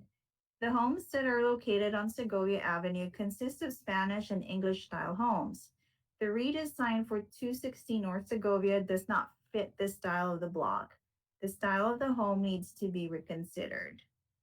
And that concludes all of the public comments for this item, Chairman. Thank you very much. Appreciate that. I just want to address that. We thank the neighbors for writing in to share their comments. Just a couple of things we'll address later about no proper notice was a concern to me. I don't know why they were not properly noticed. And then I guess in summary, most everybody have concern about the not having a detached garage, and also on the quality of the material, and so on and so forth. I think the applicant probably heard the comments. So now it is 8:24, and any other public comments at this time? If not, I will close the public comments at 8:24. That there will be no the public portion is closed. Okay, now that I close the public hearing, the applicants, you have a chance to address some of the comments you heard, and respond to some of the neighbors' comment and some of the commissioners' question. Do you want to address the commissioners at this time?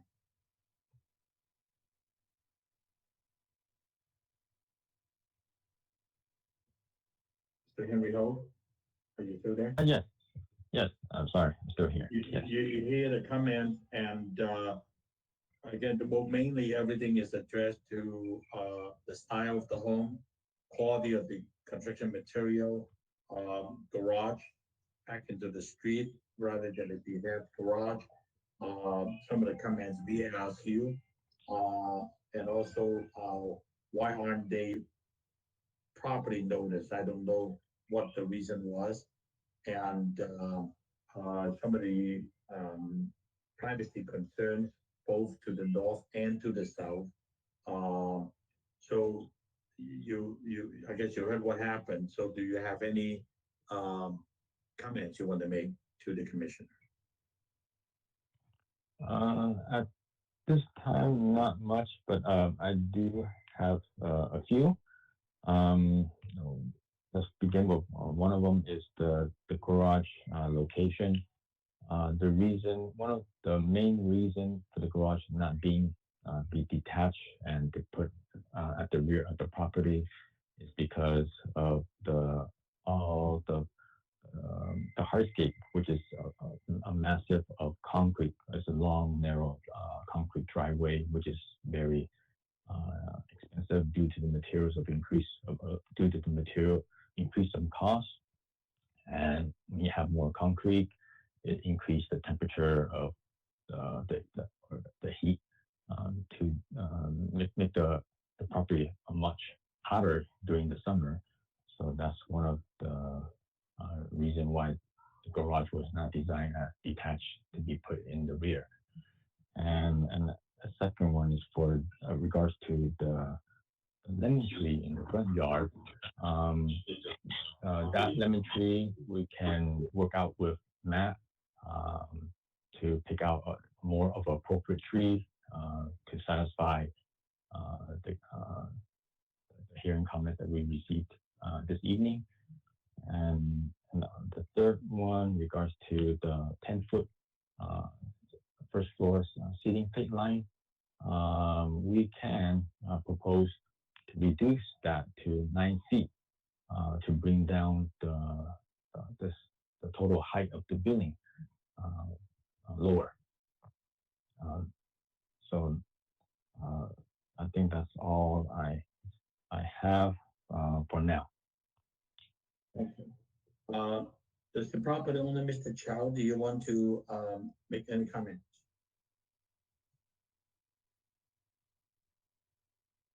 I guess I should address some of the neighbors' concerns that was emailed in. As for the notice, I notified my direct neighboring neighbors as instructed, which was 212 and 220. I believe the 212, is that the right side? The 212, I tried contacting them multiple times. I left my name and number, and then they told me to drop it off into their mailbox, which I did, if they have any questions or concerns, and I have never heard from them ever. Regarding the design, I guess our goal was to try to fit in with modern materials, such as wood-styled vinyl sidings. We were trying to do our best to consider the neighborhood and to fit in with this design. And one more thing about the concern about the privacy. It's a 1.5-story home, so we don't have a whole view of the neighborhood. And most of the windows are going to be obscured, so they will not have, people will not see in and see out most of the time. Okay. We hear your rebuttal. And are there anything further that you want to address the commission? Then if not, then we'll close the public hearing. Then we can. Mr. Chair, this is Matt Chen, Senior Planner, Project Planner for this particular project. Staff would like to provide a little explanation to the project notice. The notice to the neighbors was sent out 10 days prior to the hearing, and staff, which is myself, received email and also phone call last Monday from both adjacent neighbors last Monday regarding this particular project. So the project was properly noticed to the surrounding property owners, and they received the notice and they contacted staff last Monday regarding this particular project. And staff provide the project plan sent in via email, so they have seen the project plan. And consequently, afterwards, the property owner met with, it is staff's understanding, the property owner also, as well as the designer, met with a couple of neighbors this past last Friday to go over the project. And staff would just like to bring that to commission's attention that the property owner did meet with the neighbor last Friday, go over some of the concern the neighbor had. Staff would like to mention to the commission that if it is the in the intention of the commission to ask the sounds like the direction going that staff commission could ask the applicant to kind of reconsider the project, also work with the neighbor. Staff will encourage the commissioner to provide a specific direction to the applicant. So if the project is continue, if the desire of the commission is to continue this project, staff requesting the commissioner to provide a specific direction to the applicant as well as to staff, so we have a specific instruction to follow. Thank you. Sure. Thank you, Matt. Yeah, I'm sure with with this COVID-19 time, it's very difficult to contact people or to get a face-to-face meeting, not like before. We unfortunately don't have the normal time anymore. This new normal make it very, very difficult. Some of the comments made by the neighbors are legitimate concerns, but I will go ahead and close the public comments portion of the meeting. Are there any public comments made at this time? So the public comments are closed, and we'll go on to our own deliberation. I'll start with Commissioner 2. Based on what you heard, what is your feeling on this? This is Commissioner 2 speaking. Yes, based on all the comments and feedbacks, and I do feel like there is improvement can be made to the project regarding how to design the garage so that it will not become the only project has the large garage facing to the front of the property, and also to address the unnecessary height above the garage. And I have a suggestion for the change. If the applicant states that they feel like if they're going to put a garage in the back of the property, it's going to create a really long, narrow concrete driveway that is really long. So I was contemplating that it would be good. It might be good to actually locate the garage that to be situated at where the living room is, so that you actually drive in on the side of the property, that you don't have a garage door facing to the front. At the same time, as Chen mentioned, currently this large home has a really tiny, not tiny, really narrow living room. That's because of the width of the garage that taking up a lot of frontage. So that if you are able to locate the garage, that might also solve that problem to have a better flow for the house layout. So having said that, I personally think that there's more work needs to be done for the project, so that it can be like addressing all the issues commissioners just brought up, and also privacy issues to the neighbor, and the massing issues to situate better to the neighborhood. That's my comment. Thank you. Commissioner Salo? Yeah, this is Commissioner Salo. Well, when I first saw this house from the street elevation, I mean, I do appreciate that they tried to present from the street what looks like a single-story home in a neighborhood of single-story homes. And I think they did a good job of not hiding, but trying to balance the volume in the back with the volume in the front from the street view. I see what they were going for. Definitely share the same concerns with the other commissioners regarding that garage door. I don't know if two single space garage doors and some work on the front elevation could help alleviate that.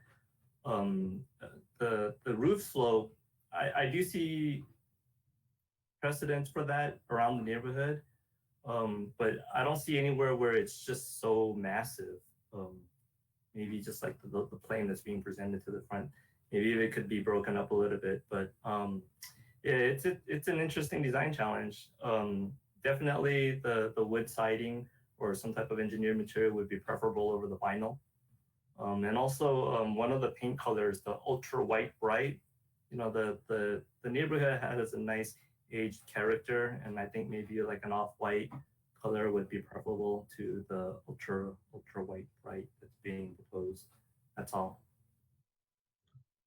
Thank you. Appreciate that. Commissioner Nadoni? Yes, I agree with the other commissioners.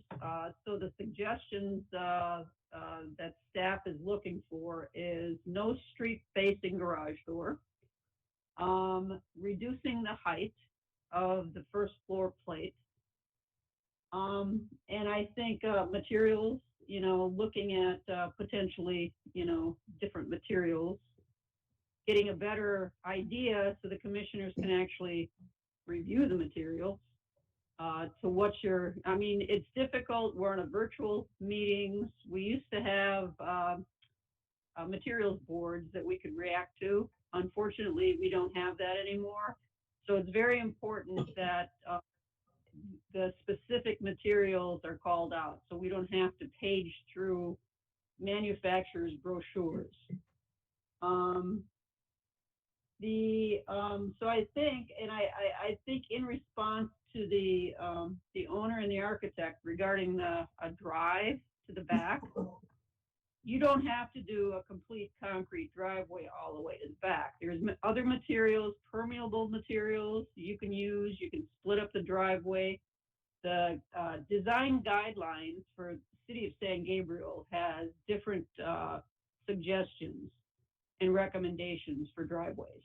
So I would recommend looking at the design guidelines, and because there are different ways to achieve a driveway without having it be all concrete.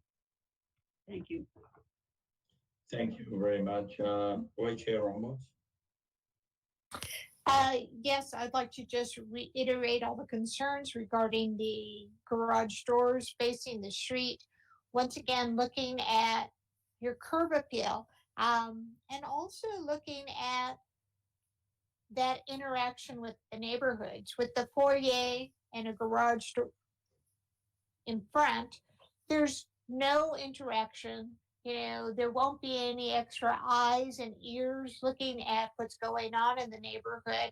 And that makes a big difference as far as wanting to include your neighbors and see what's going on in your neighborhoods. It makes a big difference, especially since people have gardeners. You know, you won't be seeing your neighbors. There won't be any interaction. Then you won't even know who's out there. So that's a big concern. I think if you can redesign it to have a detached garage, that would be preferred. But if that garage is going to be in the front part of the house, you really have to design the front of the house so it really is beautiful, and it's not there at this point. The other thing I'm going to discuss, the tree. I know you have citrus trees being listed. A citrus tree, as per the city guidelines, any fruit tree can be cut down whenever. And so a fruit tree is not going to mitigate that landmark tree. And I want to reiterate what Raymond was saying, Chair Raymond Chang was saying earlier about the box size. You know, right now you're looking at 15-gallon. I would say at the minimum have two 42-inch box trees that are non-citrus. You know, make it an oak tree, cork oak that's going to grow fast. Placement of that tree is going to be important. But when you're taking a very large tree out, you have to replace it with something that's going to mitigate that. and two 15-gallon citrus trees aren't going to mitigate that. So those are my comments. Thank you very much. Thank you, Vice Chair. I don't want to repeat what was said. I agree with all the comments made, especially on the tree part. We start losing all these canopies and these big trees. Pretty soon we're gonna have very little tree, no tree in the city, and it's not good. So if you're going to replace it, you need to work with your arborist or your landscape architect to work with city staff and the city arborist to find something that can replace that drip line and that canopy eventually. Otherwise, we will start losing more and more every day.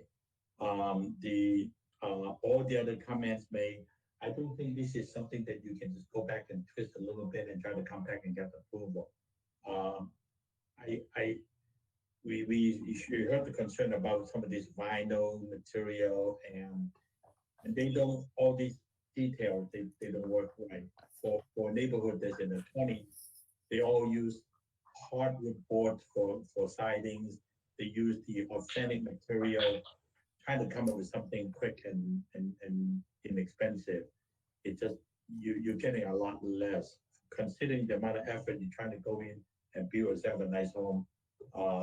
It's going down the wrong path. So with that said, I would say looks like it's not going to get approved. So I would entertain a motion for continuance. Chairman Chang, if I may, real quick. Who's it? I'm sorry. This is Bill Brown. Yes. I really appreciate it. Maybe if I can just offer a few suggestions. One is the tree replacement. I think what Pasadena has an ordinance may make sense here.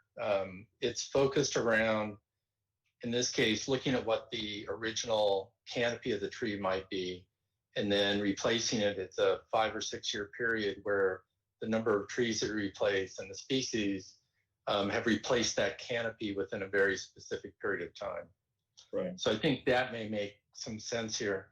I do think that there's some things that can be done to eliminate the roof mass and where the second floor rests on above the first floor, some garage changes. I'd also recommend, if I can, that the applicant undertake some studies to fully sort of vet potential garage locations.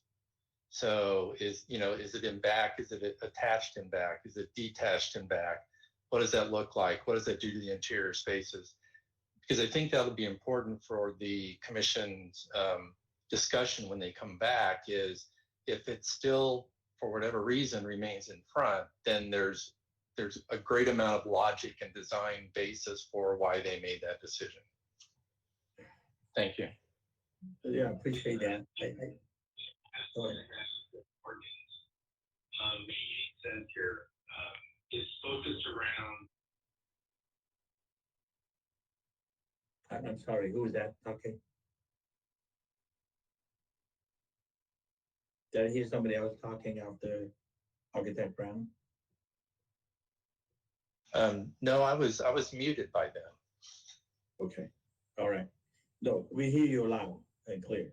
I appreciate that. No, I think they need to kind of respect the neighborhood, respect the compatibility. If the whole street has no street facing garage, for us to do something like this, especially in this manner, would not be compatible. I think this is what the neighbors do not want to see. So yeah, addressing there are many ways that they can design it. Obviously, they bought the house with the garage in the back, so that's they bought in the program.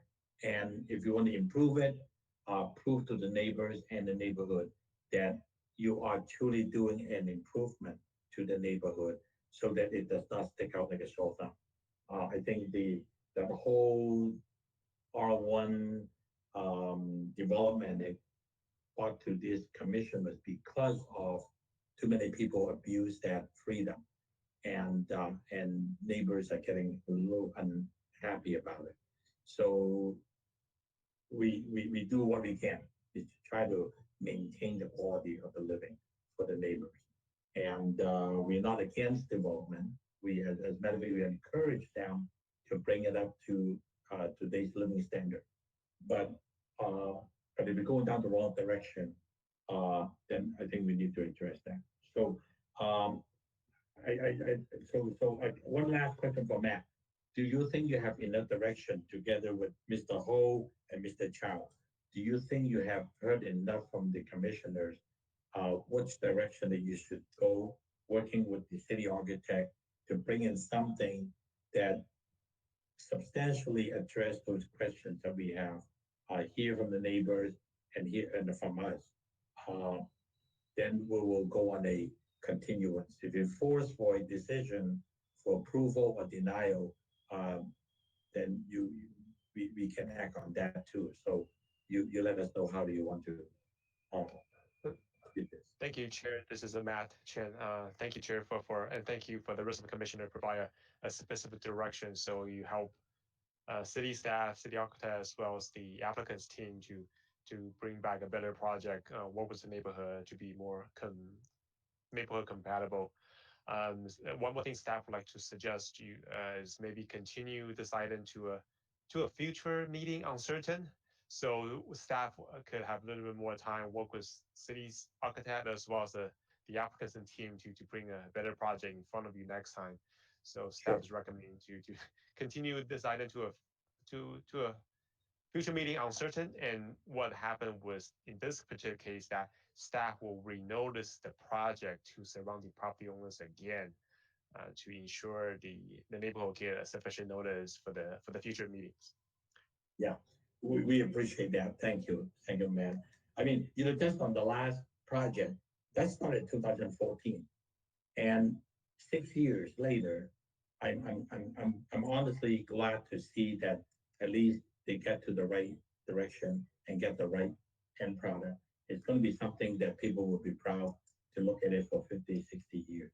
So I'm just hoping that we are all understanding the reason why we do this to get to the best result. So with that said, can I have a motion for continuous to a date and then determine at this time?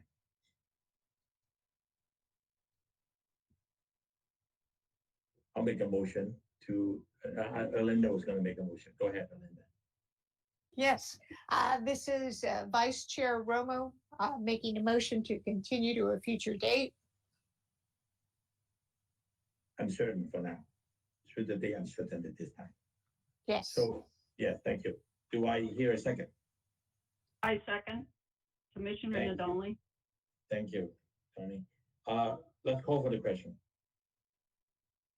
Roll call vote, Commissioner Two, Yes.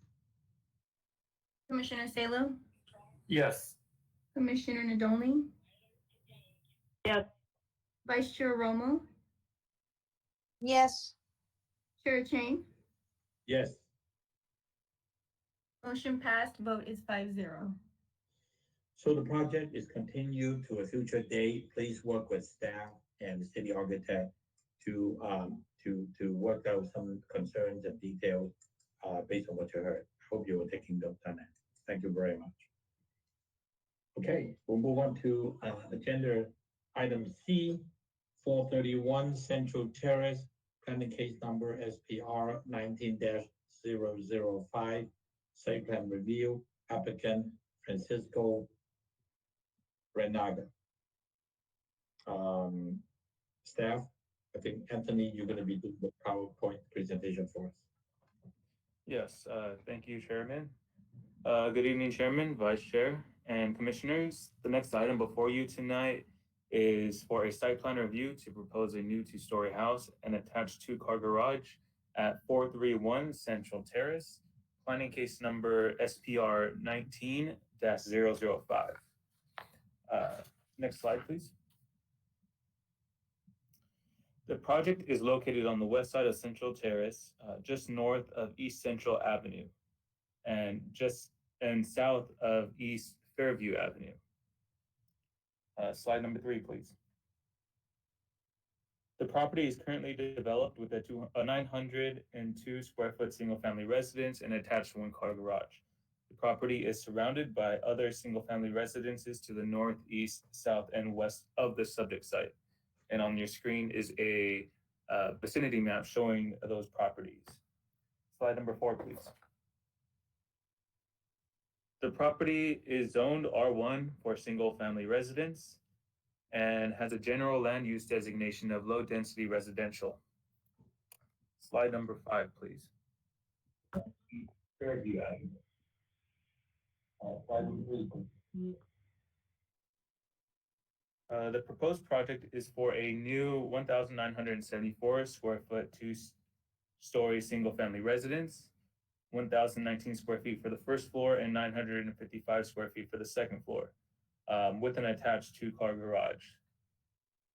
Slide number 6, please. The proposed architectural style is Spanish Revival.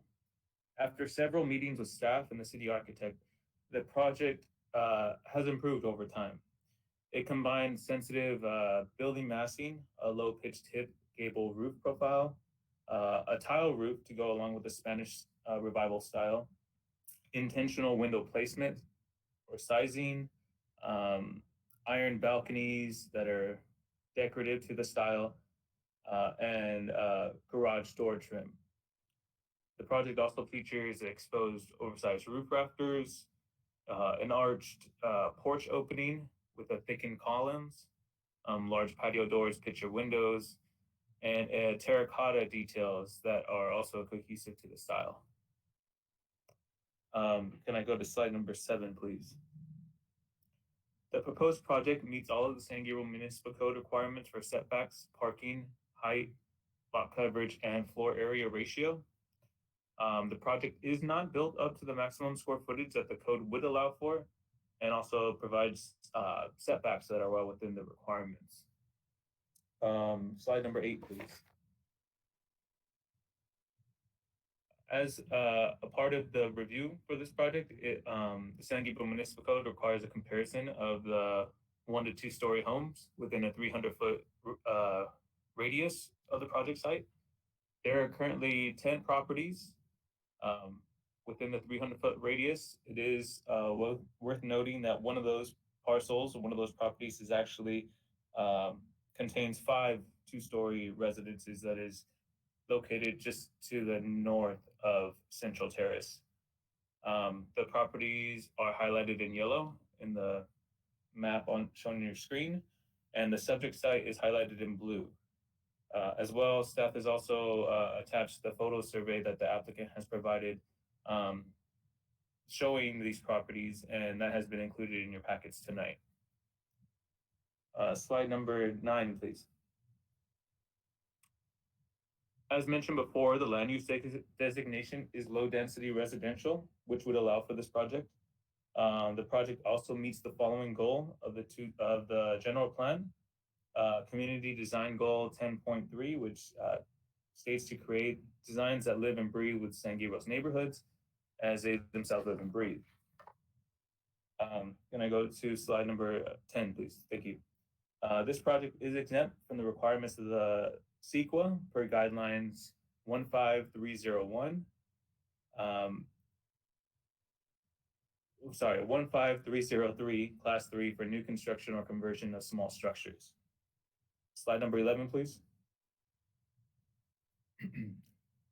This project was noticed in the San Gabriel Sun. It was also noticed to the 300-foot radius to the neighbors within the 300-foot radius of the project site. They were sent out mailing labels or mailing notices, and as well as having an agenda posted at City Hall, the post office, library, and the city's website. The applicant also posted a window notice as seen in the picture in the previous slide. Okay, slide number 12. So to that, staff recommends that the Design Review Commission adopt a resolution of the Design Review Commission of the City of San Gabriel approving planning case number SPR 19 for a site plan review at 431 Central Terrace to allow the construction of a new 2-story single-family residence and attached two-car garage, subject to the recommended conditions of approval. This will conclude staff's presentation. Staff's ready for any questions you may have. And staff also is aware that the project applicant, both the owner and the designer, are on the line too. Thank you. Thank you, Anthony. A question for staff. Any of the commissioners? Yes, Belinda. Yes, I have a question there. There is not a planting legend. They have the drawings and they have the samples of the plants, the pictures, the rocks, but you don't know what's going where. And I want to just ask if the submittal is completed, is deemed complete without that, or we need to have that plant legend in order to really vote on the landscape plan. So thank you for the question. This plan was routed to our city landscape architect, who did review it and state that it is a very well-designed project, a very nice landscape design. He did request that we have the standard conditions of approval that were included with this project to state that he would still review it during the building plan check process, during which time he will verify that there is a planting legend to match up with the planting plan that was submitted by the applicant. Thank you. Sure. Any other question for staff?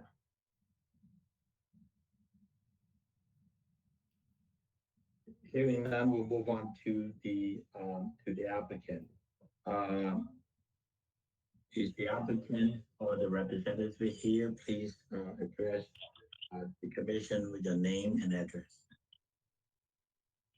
Yes, my name is Francisco Reinaga. I'm the designer of this project on 431 Central Terrace Avenue. I'm representing the owner, Lupe Diaz. As you can see, he's making a big improvement on this property, as demolishing the existing one-story residence and proposing a new two-story home. And it was a challenge to come up with the design for this project because it was too narrow. It was 62 feet by 105. It was 62 by 105 for the property, and the property goes all the way to the center of the street. As you can see, this is a private street, and we had to comply with the setback requirements, and we didn't want to come up with the box of the design. And also we had to comply with the FAR, which it was the max, I believe it was like 2,200, and we came up with 2,100. And it was the first and second floor of the living space plus the two-car garage. And we're willing to accept any conditions or suggestions that you may have. Okay, thank you.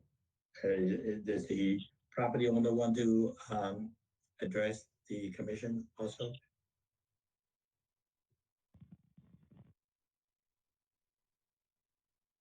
If not, we'll ask the commissioners, do you have any questions for the architect or the architect's the designer?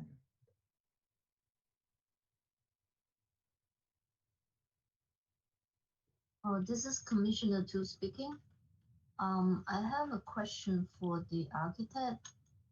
I noticed that on the drawing, I don't see a demolition plan. So does that mean all the existing trees are to be demoed or to be removed from the site? Because I see the picture that there's quite a bit of palm trees in the property. Yes, I believe if you see the landscape architect provide the demolition plan, what was staying and what we were removing on the landscape plan. Okay, so there is no architecture demolition plan, right?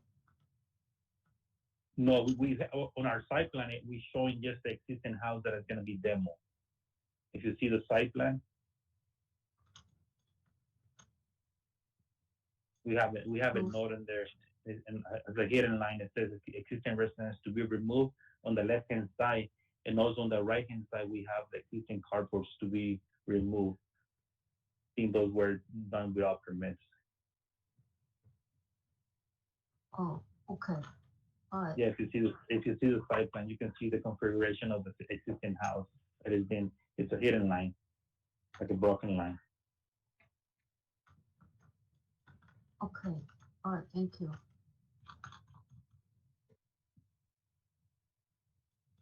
Any other question for the designer? Yeah, this is Commissioner Salo. I have some comments for the designer of the project. The street elevation, we see a lot of projects that are this architectural style, and usually when you look at a building elevation long enough, you start to see kind of the hand of the designer. You start to see things lining up, and the spacing between the edge of the window and the wall, and that dimension being repeated elsewhere. But the longer I look at the street elevation, I don't find a lot of that, and I think there's sort of like an awkwardness to the street elevation that I think needs a little bit of work. I'm sure that all of those elements work out in the floor plans, and I'm sure they line up that way, but I think that the street elevation needs some attention from a design perspective. Just the slight things that, like for example, on the ground floor, you have these 3 windows on the east elevation, on the right side. It's like maybe 3 or 4 inches off of the windows at the second floor, and it's just there's just like a lot of that stuff that doesn't quite line up, and a lot of proportions that just doesn't kind of fit. And again, we see a lot of residences of this style, of this character, and we've seen it done better. I think that would be my comment. Thank you. Any other comments from the commissioners? Yes, this is Commissioner Nadolny. Question, it's a private street. That means the maintenance is, and the property owners that live on the street maintain the street. Is there some kind of HOA, which I doubt, but is there some kind of group that has to possibly look at this? Or so that's one question. That's one question for the owner. I have a question on the garage parapet height. It's a large area of flat roof, and it doesn't appear, I don't see a dimension of the actual garage roof. So I don't know if it lines up with the existing second floor. And it seems, I'd like to know what the material is capping that parapet. I am going to assume I would like it to be tile, because that's something that would be consistent with this style. However, it's very simple. And I think, while I do appreciate the detail on the garage door, I think we need a little bit more detail of that garage. And we just reviewed a project where the garage faces the street. In this instance, and I will make this instance and point this out, you are replacing a house with a garage door fronting the street. It is a private street, and so it's not inconsistent with what's on the street. So I just wanted to kind of make that point. So my question is on the garage. The garage, the roof seems awkward, and how it hits that curved piece, that radius piece is also a bit awkward. I don't know, is that just a flat stucco piece? Does it have any detail on it whatsoever? It needs a little bit more. I find the entry gable to the front door a bit awkward, how it intersects with the hip roof. I'd almost rather see the hip roof continuing, because you're really not projecting that. I don't think, are you or that is projecting out, I guess. Let's see. No, it's not. It doesn't project out from the roof itself. Your entry is actually recessed. So I'm not quite sure I understand that gable. I don't think it does anything for the front of the house. And I guess the staff report mentioned terracotta details. I don't see what terracotta details there may be on this project. So other than the clay tile vents at the gable ends of the roof. So I'd like to see a little bit more on what that garage, since the garage is somewhat prominent. It just doesn't seem to have enough detail for me. Those are my comments. Thank you.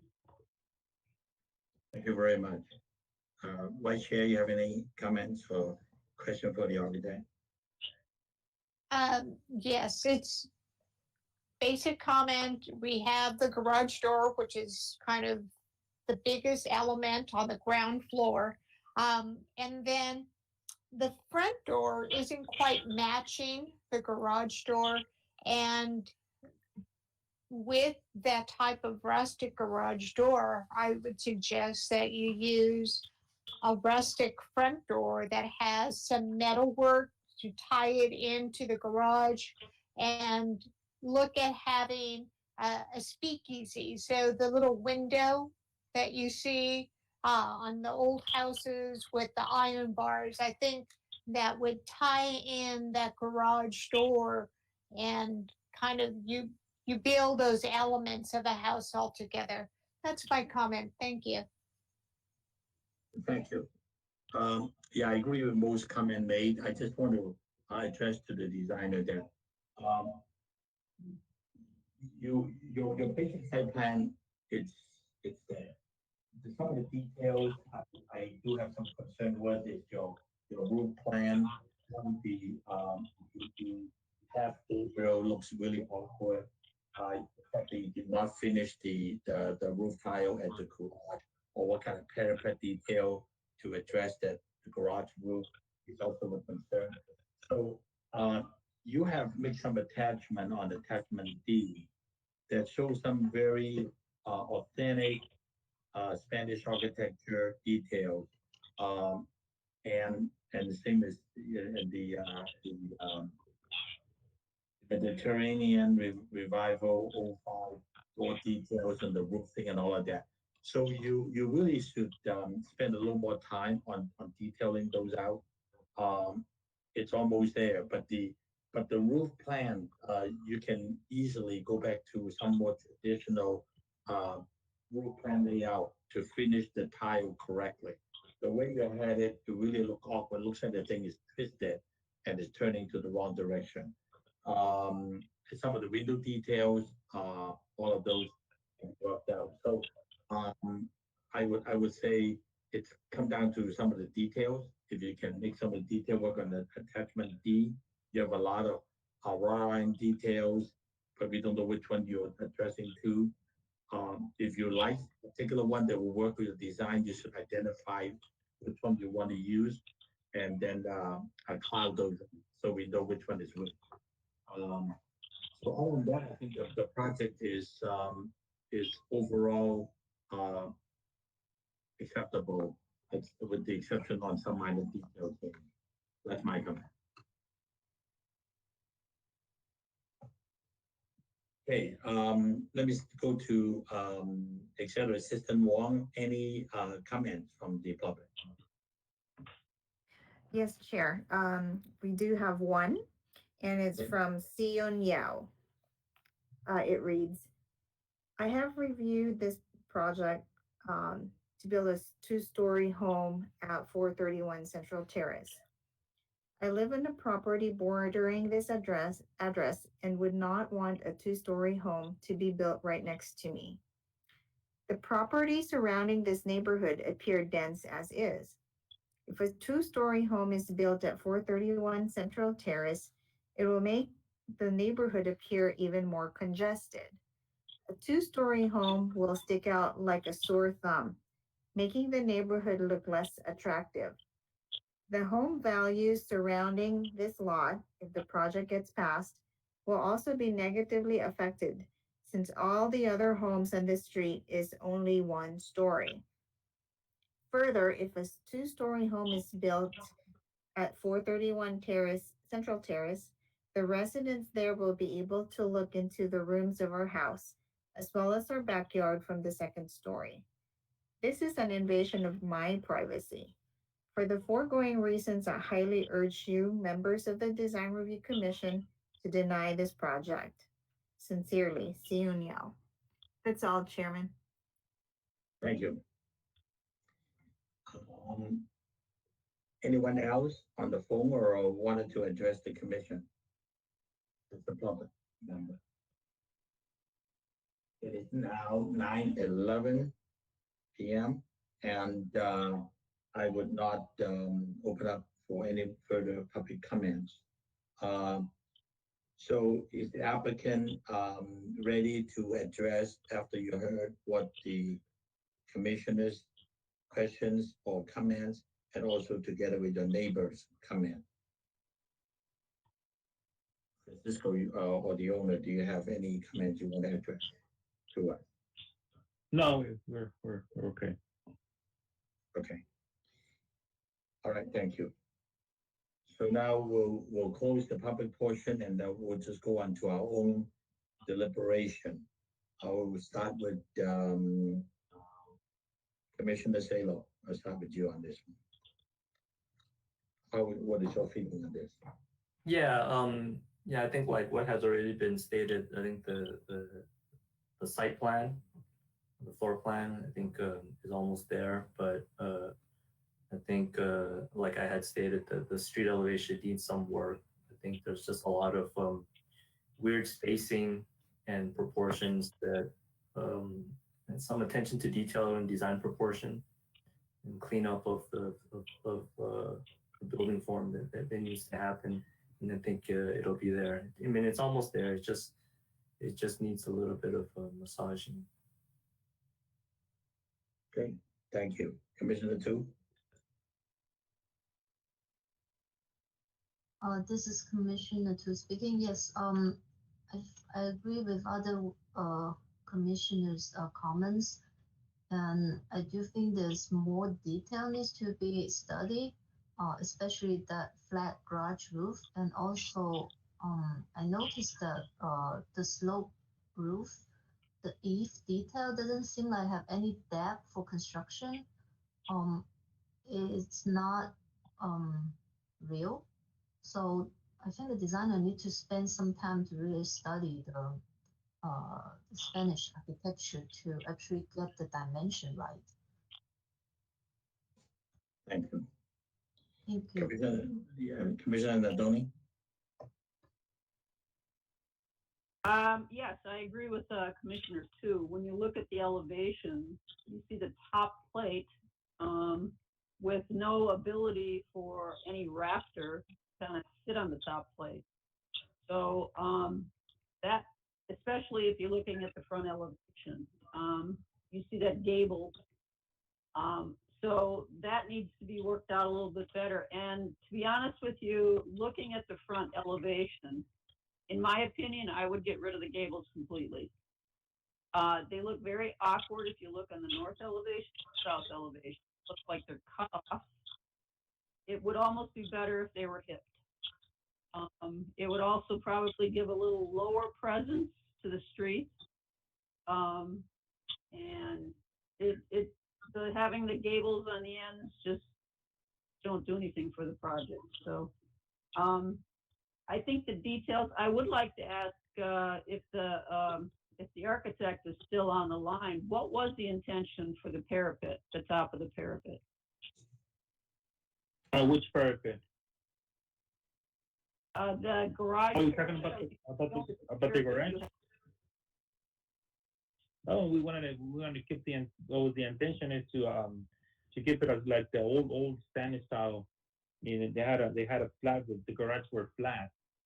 back in the old days, and that's what we were. That was our intent to have the flat roof on the front.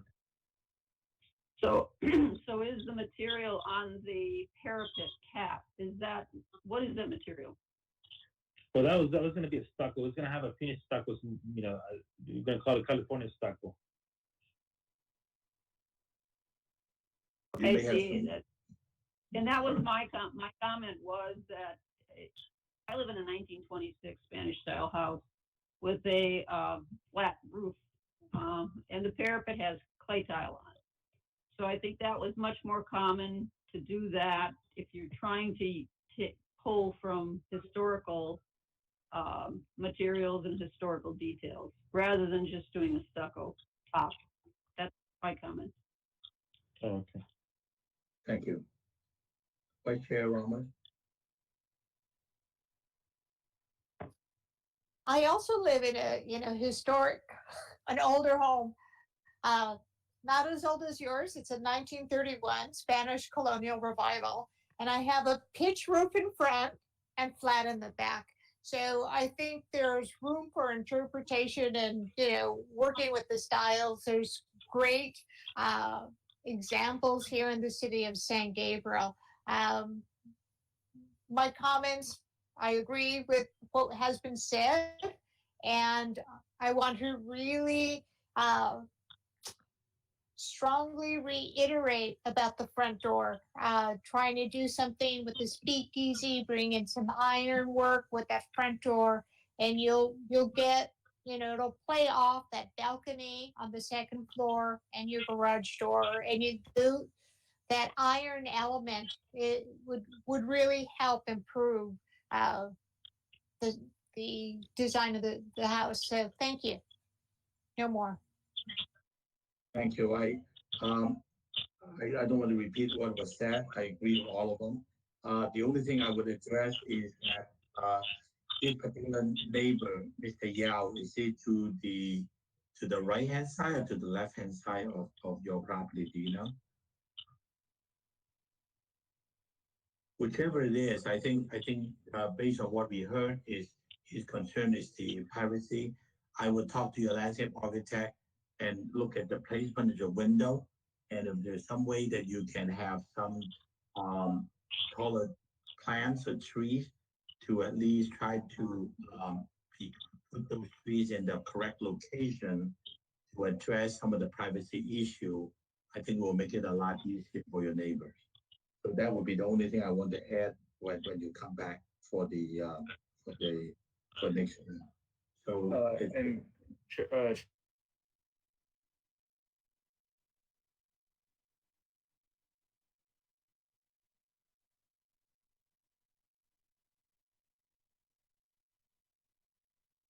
firm, but if the commission is comfortable with it, we can include specific conditions of approval with this project. Since there are things that need to be worked out as far as the detailing, but also some of the things that like the parapet, maybe incorporating the clay tile, front door, incorporating some kind of iron element, or the window, like Vice Chair Romo was saying, and also working with the landscape architect to maybe help address some of those privacy concerns with installing new trees or things like that. And Dale, maybe if you don't mind jumping in and confirming that we would be okay with that condition, those conditions of approval, or if you have any. Sure. Yeah, I didn't hear any, unlike maybe the last application, which had fundamental issues, if you will. These were detail issues. I do at times like the Zoom meeting because while all the discussion is taking place, I get to sketch and draw and try to go, okay, here's a comment, what might we do? And so in all honesty, really comfortable. The applicant's been good to work with, and I really think we can just address all these items in a meeting and just go through a sketch session together and then confirm that at plan check. And I think it would work well here. I see. So in other words, staff felt that they are comfortable that they can identify those concerns of the commission. And if I hear you correctly, we can direct those points to staff and to city architect to try to work these out at that level. If the commission feel that this is something that's close enough that they can work those out, I think we can add those conditions of approval. Is that something that this commission will feel comfortable enough?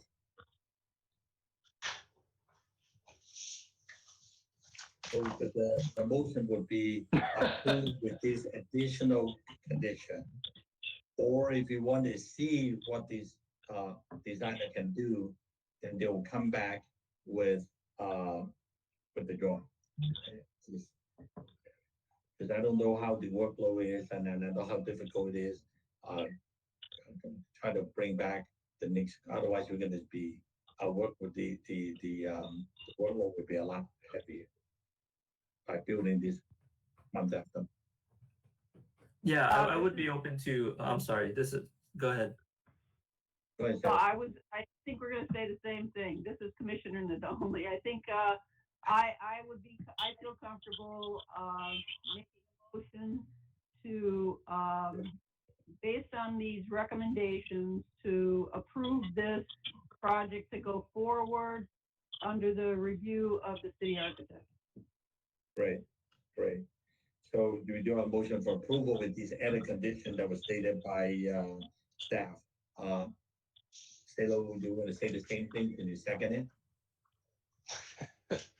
Yeah, hi, this is Commissioner Salai. I second that motion. You were going to say that anyway, right? Okay. So it's been moved and seconded. Any further discussion? Staff, are you clear with all those conditions that you mentioned earlier? You have it written down, right? Yes. I was going a mile a minute with my pen. I got those conditions. So Okay. yeah, and then I'll be sure to have our city architect in the meeting as well. So we could go over it with the applicant. Thank you. Very good. Okay, so there's a motion and there's a second. Let's call for the question. Roll call vote, Commissioner Two, Yes. Commissioner Salo, Yes. Commissioner Nadolny, Yes. Vice Chair Romo, Yes. Chair Chang. Yes, Motion carried, vote is 5-0. thank you. So for the applicant, please work with city architect and staff and try to work out those conditions. Thank you. Move on to our next agenda item number D, 204 West Angelino Avenue, pending case number SPR 19-055, site plan review, applicant Dat Wong. Presentation will be made by Matt Chang. Go ahead, Matt. Thank you, Mr. Chair, for your consideration tonight. New one-story single-family residence is proposed at 204 West Angelino Avenue. Adam, if you can go to slide number 2, please. The project is at the southwest corner of West Angelino and Resenda Street. And please go to slide number 3. The project itself is zone R1, which is single family residence. Within a 300-foot radius of this particular site, there are other zone property, which is there R3 zone, commercial zoning, as well as open space, which they're very close to the our police station. If you go to slide number 4. This is proposed site plan of the project. This is a corner lot, as you can see. Building is more to the right side of the picture, and they do have an existing garage. What they propose to do is keep the existing garage for 2-car purposes, which will serve the main house, but a portion of the garage is going to be used as an accessory dwelling unit. And you can go to slide number 5. And this is the front elevation view. The front elevation view actually is facing West Angelino Avenue. And like staff mentioned before, this is going to be one of the rear, like one-story new single-family residence. You can go to slide number 6. The project itself meets all applicable R1 standard for one-story house. For example, for one-story house, the code requirement is the building can only go up to 18 feet. The project buildings only be 15 feet and 5 inches. The other development standard, the project does meet the other development standards as well. You can go to slide number 7. And within the project vicinity, this particular community is predominantly single-story houses. There are few two-story houses. However, this particular project is going to be a one-story house, which is consistent with the other residents in the neighborhood. You can go to slide number 8. The project itself meets the land use destination of the general plan as well as community design goal 10.3 of our general plan. And if you can go to slide number 9. The project is exempt from the CEQA requirement is the class 3, which is a new construction of a one single family residence. If you can go to slide number 10. The project is properly noticed to all property owners within a 300-foot radius. The meeting agenda for this project was posted at City Hall, Post Office, the library. And just notice, you can see from this picture that you can see the existing house. This is a front view from West Angelino Avenue, and this is kind of more existing view of the current house. You can go to slide number 11. In conclusion, staff is recommending the DRC to approve this project based on the findings and subject to the recommended conditions of approval in the staff report, and staff is ready for any question. Thank you. Any questions for staff? Hearing none, we'll move on to. Wait, one more. one question. This is Vice Chair Romo. I do have a question for staff.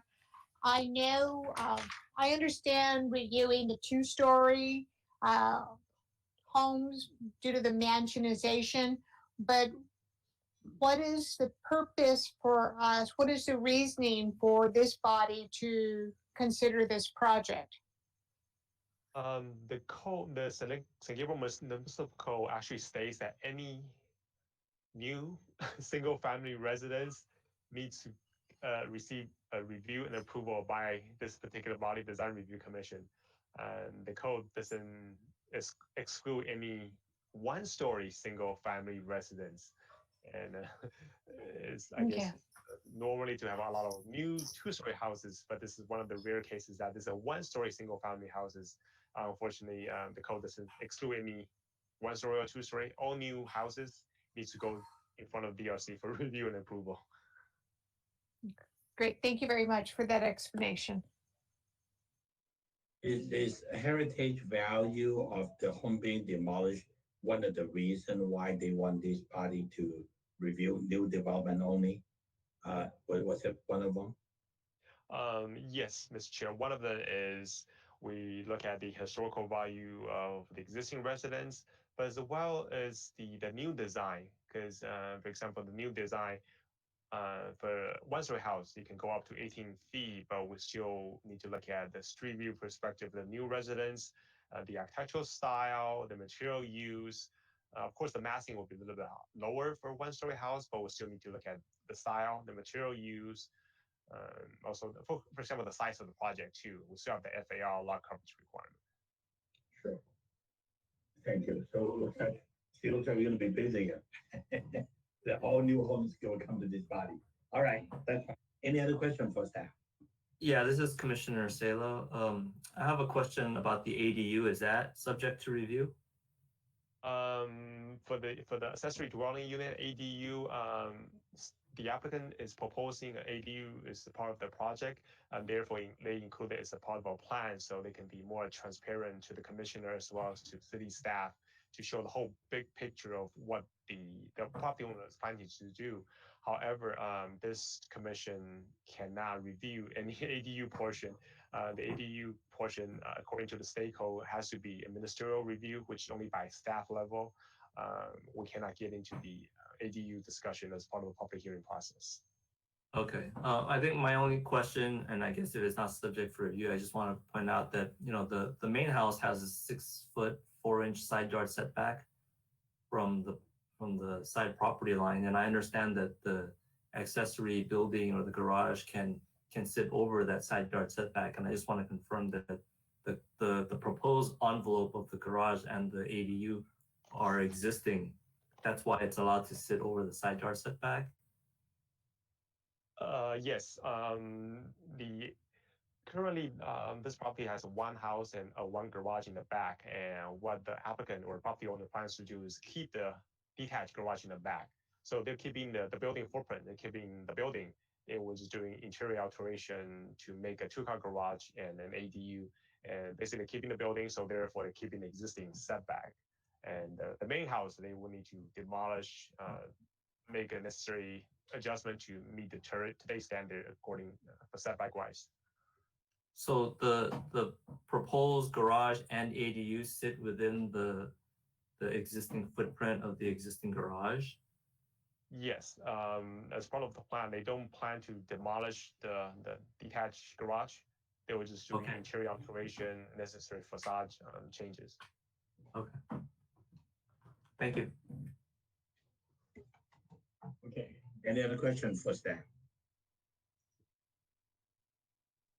Hearing none, I would move on to the public hearing. Let's see, I should go to the applicant first, right?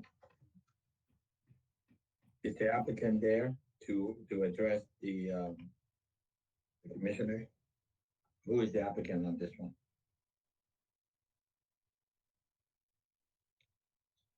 Is Mr. Dat Wong there? The designer?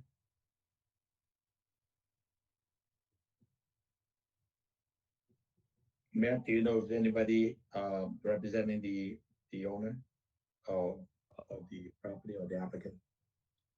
Yes, that one is the project designer for this particular project. Staff will try to contact the applicant again. Staff just.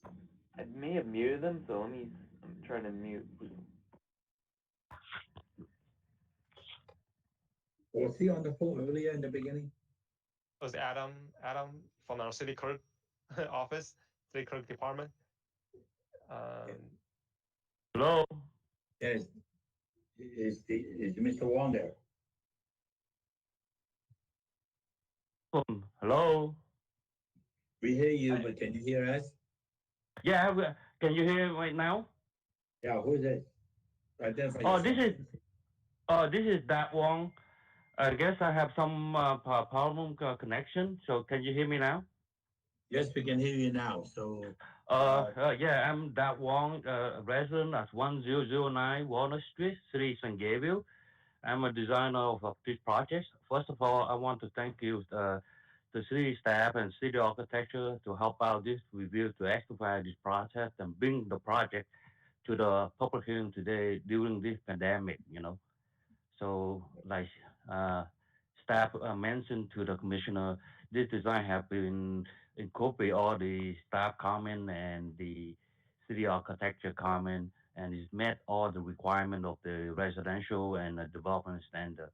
So I'm here to address any question that you may have. Thank you.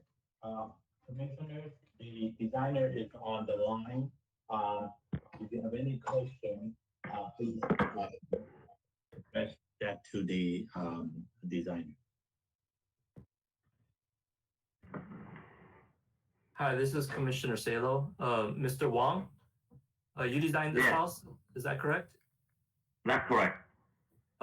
May I ask kind of what the design thinking was when you enter the main door? You have 2 bedrooms on either side, and then you kind of walk down to this open space where the kitchen and the great room kind of open up. I mean, it's a it was kind of curious to me when I first saw it to have the bedrooms at the front of the house and not really any corridors or privacy screening when you open the bedroom from the great room to the master bedroom.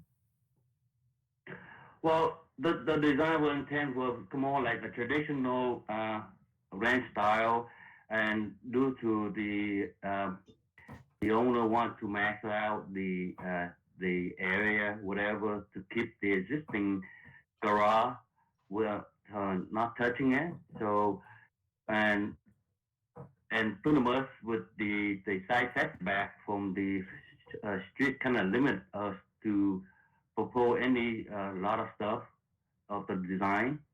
So and plus the owner prefer to have one bedroom facing the front street.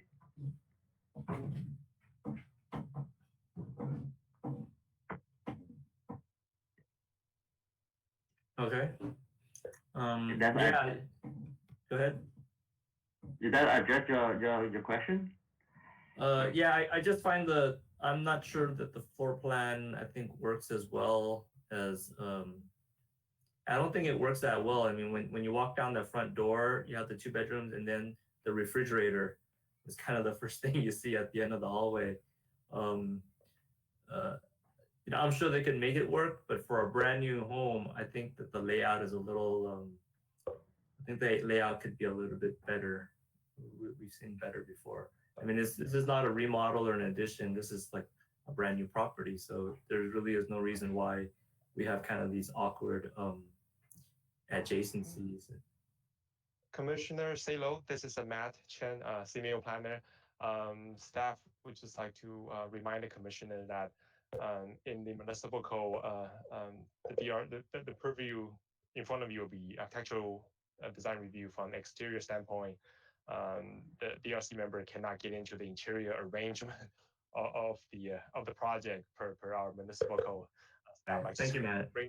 Thank you. That's correct. So because you don't know what their program is, you don't know why they want to do certain things, and we don't usually go into the interior layout. So that said, are there any other questions from the commissioners that want to address to the designer? Exterior, material, height, design, any comment? Yeah, I have one. This is Commissioner Nadolny. Just to tag on to Commissioner Salo's comment there, we can respond to code issues, I believe. So just to make it aware of the staff. And I'm not sure if I would consider the bath number 1 opening onto a kitchen, but I don't think that's code. It's a little awkward. I tend to agree with Commissioner Salo to have a bathroom opening into a kitchen area. So that'd be something I would, if I was the owner and the person living in this, I would question that. As far as the exterior goes, my only comment is that there's the exterior, it's a 2-foot low front fence that you're showing. And then it has an angle as it turns the corner, and then it meets a 4-foot CMU wall. And I'm just questioning how those 2 meet. It seems a little bit awkward. So that would be my only comment. This is that again, Matt. You want to address this concern? This is Matt Chen. I believe Commissioner Donley was addressing to the applicant at this. Oh, okay. I'm sorry. So the front fence is 2 feet per the city code, and due to this corner lot, the first 35 feet have to be 2 feet high due to the cutoff easement that the conditional approval from the public works. So pretty much it's a step between the 2 feet and a 4 feet high wall. And yeah, I understand that, but I'm just asking, how does it transition from a square post out in it to, well, I guess you transition at the square post, but it's, you've got a metal or a wrought iron gate or wrought iron fence, you know, meeting at angles at a 45-degree angle, pilasters, which is a little awkward, but I think you can make that work. My only question is, you have a 2-foot high pilaster, then you jump to a 4-foot concrete masonry unit wall, and it's just a weird kind of transition. So that one. If you look at the filing, Commissioner, at the pilaster, it's only 2 feet. On the block wall, it's only 2 feet high. And then by the south side of right by the building, that's when they start 4 feet. If you look at the site plan, you can see is I specify out the concrete block wall 2 foot high, the first 35 feet of the corner lot. I see. I stand corrected. Thank you for pointing that out. Yes, I see that. So that's why I thought you were questioning me about the concrete block wall transition from 2 feet to 4 feet high.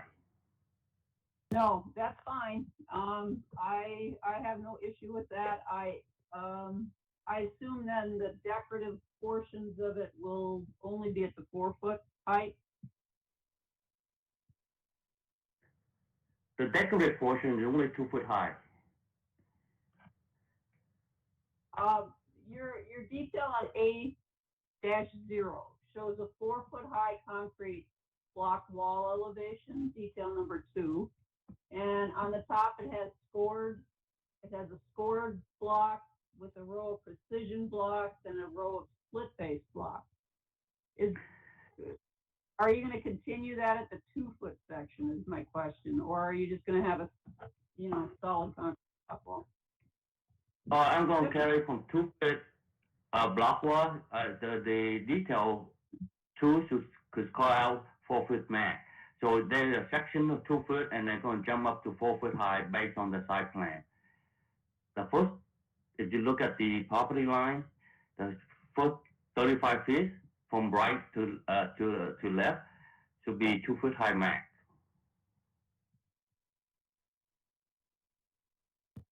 I understand that. What I'm referencing is your detail 2 on A-0.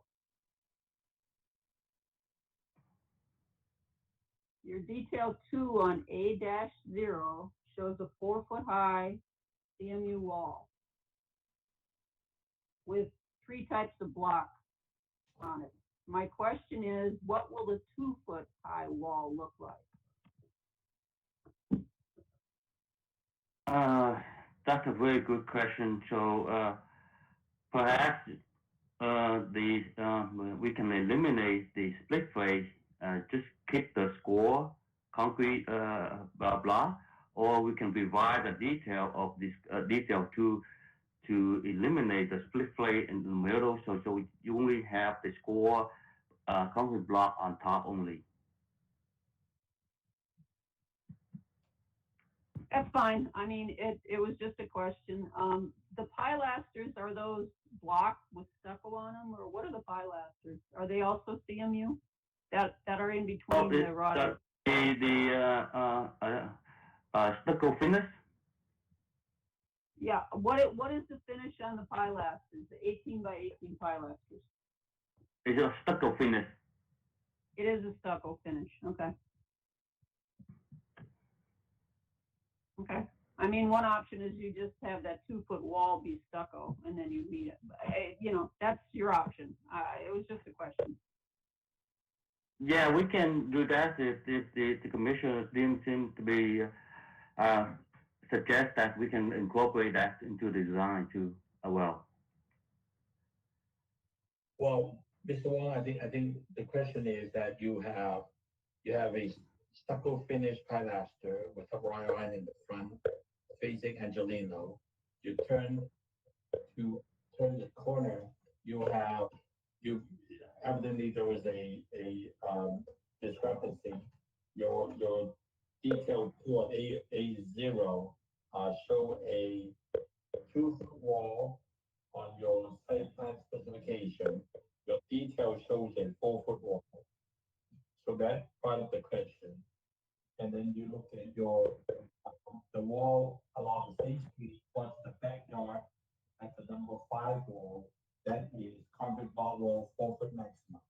So if you got a 2 foot wall in the front and you turn a 45 degree and you come across along, you should pretty much maintain the same finish and the same height, at least for your front house. So that looks consistent design wise. If you think you need to have a higher wall towards the backyard for the ADU, then maybe that's what you raise it after the fence to a higher wall 4 foot. So I think we need to identify that clearly today so we can, so the staff will know what to inspect later.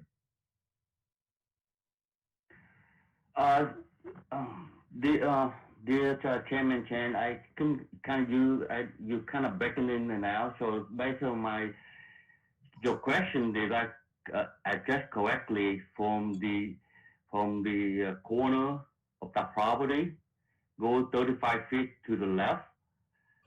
So that's the question, right? So whether I change the concrete block wall 2 feet to either the stucco finish wall? No, I don't want to design for you. You're the designer. You need to tell us exactly what you are building. I'm telling you, on the first 35 feet, you have a detail 2. Right below the detail, you show detail 2 is a 4 foot. You go look at the site plan specification, 2 new concrete block wall, 2 feet maximum. There is a big discrepancy between 2 foot and 4 foot. I'm asking you, what are you building? So the current plan that I show is not called out detail 2. They call out is the spec number 2. The spec number 2 is said new concrete block wall 2 feet max. So I still don't quite get your right. The site plan spec specifies the concrete block wall 2 feet max. You guys suggest me to change that concrete block wall 2 feet max to a stucco finish wall? So where does that detail, where is the 4 foot wall occur? Where does that occur? Your concrete block wall elevation, where does it occur? It's occur at the 4 feet from 35 feet beyond of that. You have a new concrete block wall 4 feet max, which is called out on the number 5 too. I see. Site plan spec number 5. Okay, you just don't have a section cut through that wall, so you use a division. Okay, I follow you. So you're doing a 2 foot wall, it jump up to 4 foot after the first 35 feet.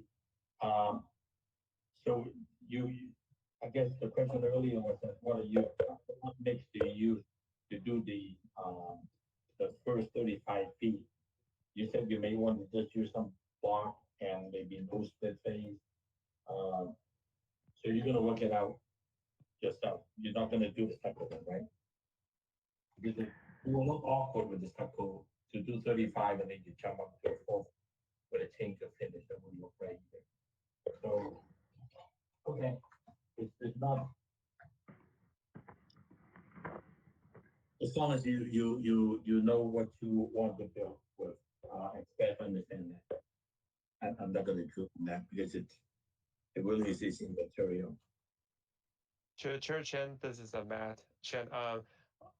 If the commission desire, we can add additional condition that the exterior block wall or pilaster we need further refinement with the city staff as well as city architect to ensure they're compatible from a street view perspective as well. They're compatible with the house, but staff can work with the applicant to refine the block wall as a finished product during the building plan check process.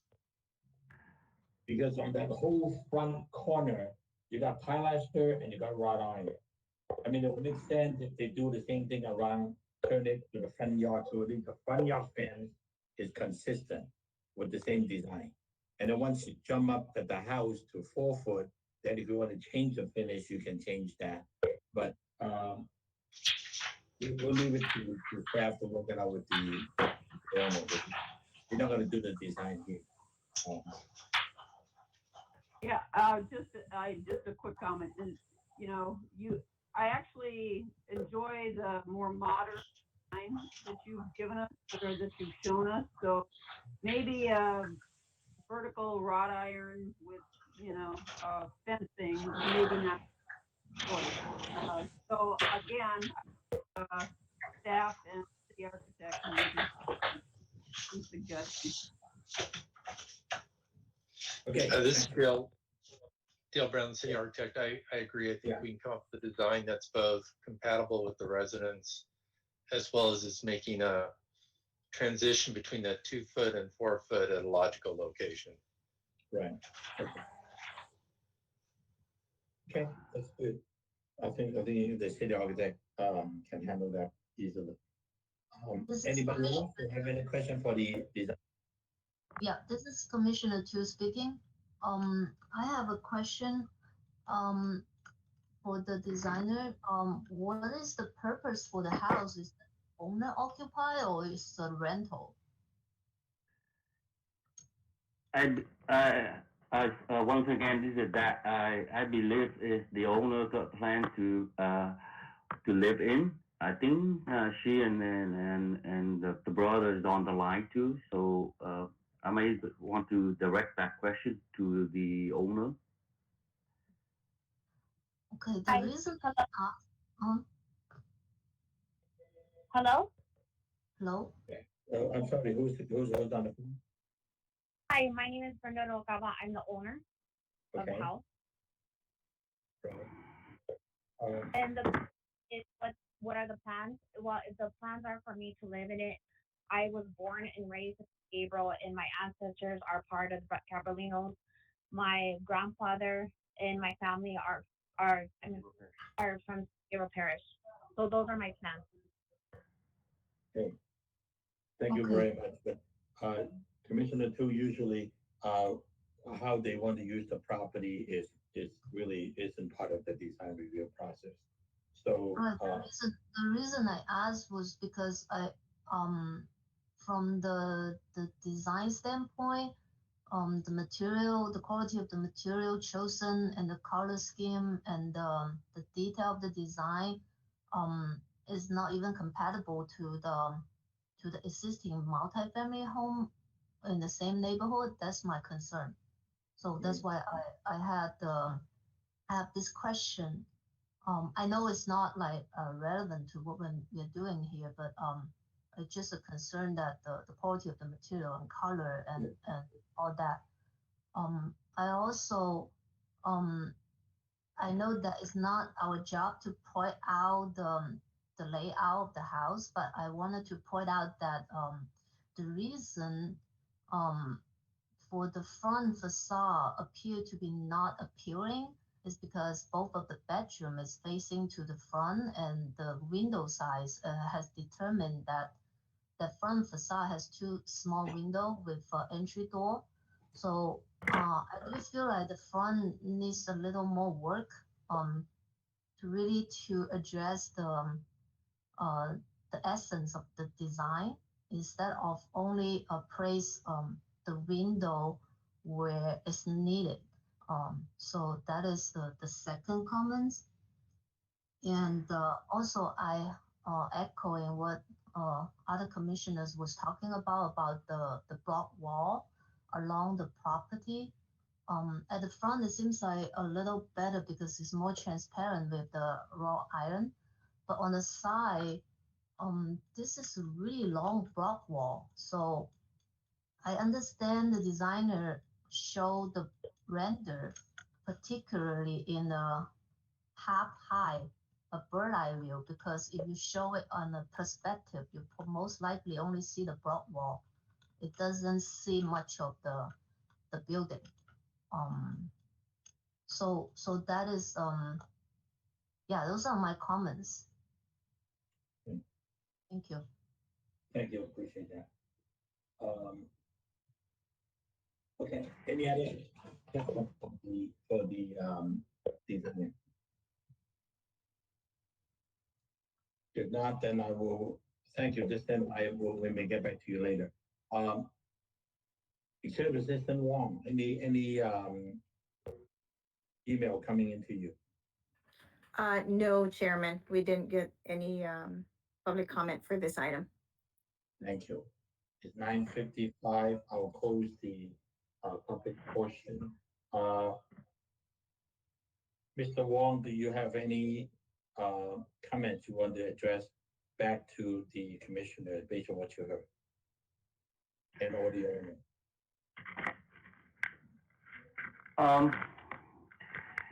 I guess I didn't know what the commissioner. The reason why the design we're choosing was trying to keep the existing structure and the existing garage, and pretty much it's only the brand new building in the front kind of match into the existing. So that's why the material and wood and the single group we're choosing to kind of match into the existing structure that we're trying to keep and salvage and create back to the two-car garage and plus the ADU. So just one thing I want to point out that's it. And also that the block wall in the front, we can work it out with the city architecture and pretty much the detail and stuff like that. Okay. Thank you very much, Mr. Wong. Any other question from Mr. Wong? Hearing none, I'll close that portion and then let's we'll go on to our own deliberation or discussion. Commissioner Tu, I heard you comment you earlier. Are there any particular building material that you want to point out that you want the designer to reconsider? I heard you something about the quality, but again, I looking at it as just basically a stucco and some siding. But any particular thing you want to say that you want to talk about now? I think the siding, like on the between the windows on the side facade on the long facade. I don't quite understand the design for those siding. Is that a particular style in that neighborhood that you wanted to carry? It's both show up on the north facade as well as the.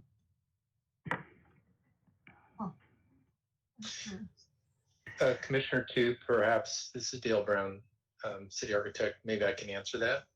Mm-hmm. It's really referential to some post-war, very simple residence where you predominantly had, other than the roof and the fascia, you really had two materials. You had the windows, which were usually very simple, and then you had siding and plaster. And a lot of times the siding was used horizontally and integrated with the vertical dimension of the windows. So it kind of just became almost an accent around the building. So again, given the neighborhood and the style of what was there, that's the basis for it. It does not carry very strongly when you look at the renderings. I think the colors chosen do not fit with that approach to the design of to the exterior design.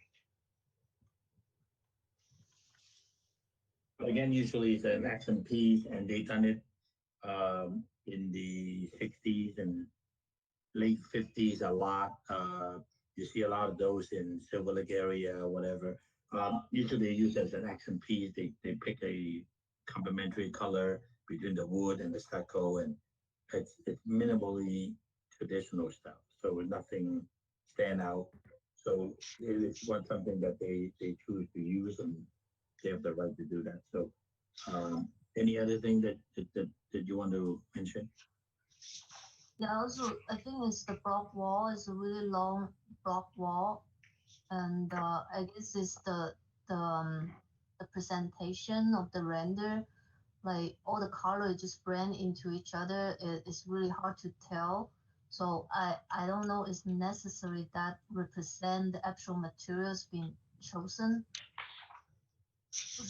So I guess it's more about the presentation. Okay, thank you. Commissioner Salo, any further comments? No, the only comment I wanted to add was that I appreciate that the applicant is proposing something modest, and it helps. You know, it's kind of rare. Usually, the projects we get, they're trying to max height, max building volume, maximum mass area, and so to see a project that comes and they show some restraint, it's appreciated. So. Appreciate that. Thank you. Commissioner Donny. No further comments. I have no issue with the, like I had mentioned, maybe some, just, suggestion, maybe some different studies for, the siding color. Maybe it's too much of a contrast with the window. Maybe it wants to be less of a contrast. It's an option to do some studies, but overall, no problem. Appreciate that. Thank you. Vice Chair Romo.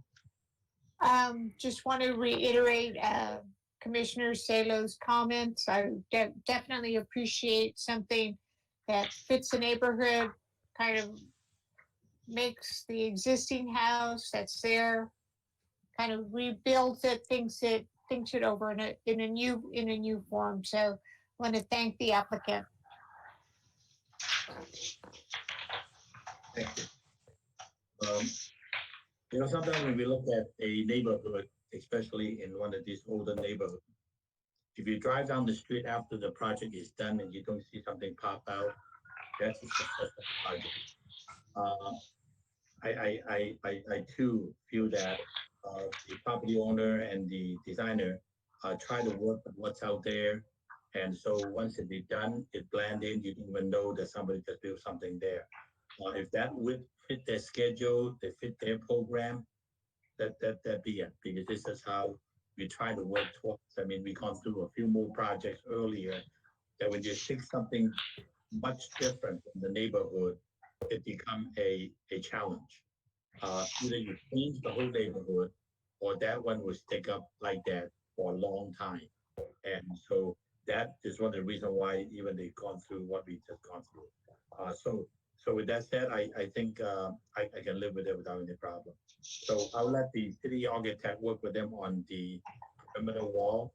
And if they want to work with this color of the siding and stucco, fine. If not, they can always build it. They can always paint it later. So it's really beyond. So with that said, I'd like to entertain a motion for approval.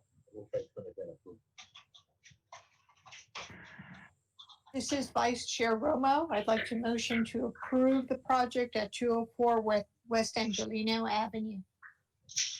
Do I hear a second? This is Commissioner Salo. I second that motion. Thank you. Please call for the question. Roll call vote, Commissioner Tu? Yes. Commissioner Salo? Yes. Commissioner Nadolny? Yes. Vice Chair Romo? Yes. Chair Chang? Yes. Motion carried, vote is 5-0. Thank you very much. The project is approved as presented. And we'll move on to our, I believe our last agenda item number. that would be E at 115 East Fairview Avenue, tenant case number SPR 19-036, site plan review, applicant also Mr. Dat Wong. The planner is Matt Chang, please. Presentation. Thank you, Chair. The last item before you tonight is a proposed two-story single-family residence at 115 East Fairview Avenue. You can go to slide number 2. The subject site is to the north side of East Fairview Avenue between Palm Avenue as well as Del Mar to the left. And slide number 3, please. The property is zone R1, single family residence, and so are the adjacent property in the vicinity. Then go to slide number 4. And this picture shows the proposed site plan layout for the house. And the design approach is to have the single family in the front, 3-car garage to the back of the house. And also the applicants proposed to have a swimming pool in the back. So therefore they show the swimming pool as part of the site plan review for this project. If you go to slide number 5, slide number 5 shows a color rendering of the front elevation view with the 2-story house and a driveway to the left of this subject site. You can go to slide number 6. The project meets all the R1 development standards, including setback, building height, lot coverage, as well as FAR requirement. You can go to slide number 7. As part of the staff report, staff prepare a neighborhood analysis, identify the number of 1 and also 2-story houses in the neighborhood. This picture, as well as additional document in the staff report, provide a document or picture of other 2-story houses in the neighborhood. Maybe we go to slide number 8. And these are some of the pictures in the surrounding neighborhood that are 2-story. Maybe we go to slide number 9.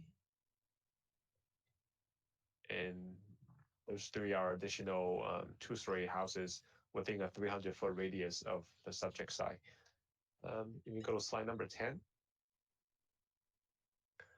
The project itself complies with land use designation as well as community design goal 10.3 of our general plan. It goes next slide, number 11. The project is exempt from the CEQA requirement. It's a class 3, which is 1-story, one single family residence. If you go to slide number 12. The project itself was properly notified to all property owner within a 300-foot radius of the site, and we'll also post the meeting agenda. So the window notice was also posted at the project site as well. If you can go to the next slide. At the end, staff is recommending the Design Review Commission to adapt a resolution to approve this 2-story single-family residence subject to the recommended conditions of approval. And this concludes staff's presentation, and staff is ready for any question. Thank you. Any question for staff?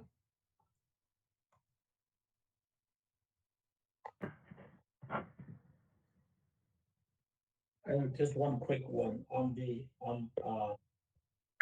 overall site plan with the pool and also the 3-car garage. I only see that we got basically 2 trees in the back. Are there any percentage of landscaping at all at the on the planning code now that requires the owner to have a certain area that to be softscape at all in the backyard?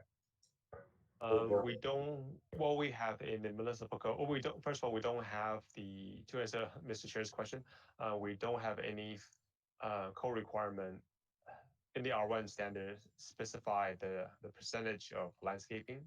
What we have is a lot coverage requirement as well as floor area ratio requirement.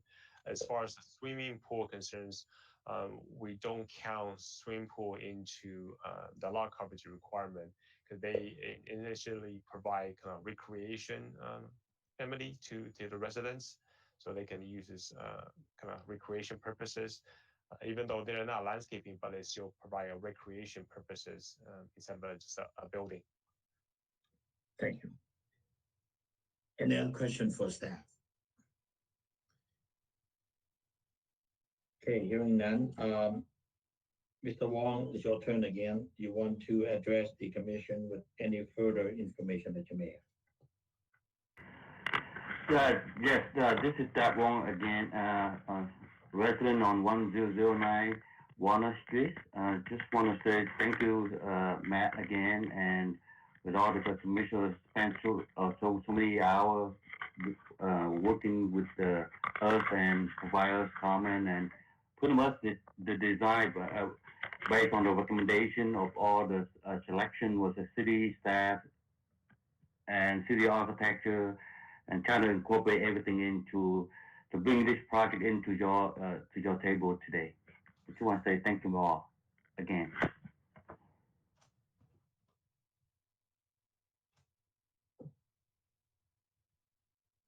Okay, any question for the designer?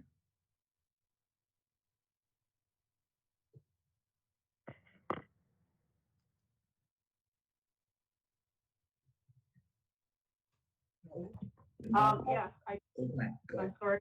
This is Commissioner Nadolny. I noticed in the detached three-car garage, there is a full bath with a door into the garage. So is it the intent of the homeowner to reconvert this to an ADU? Typically, we don't have if you're gonna do that, it's noted as an ADU. So I'm just questioning why there's a full bath in a two-car garage or three-car garage. So the design intent was for the kind of a bathroom to use for the shower before enter to the house. So that's why we have a door from the back to enter, and also a door enter from the inside the garage as well.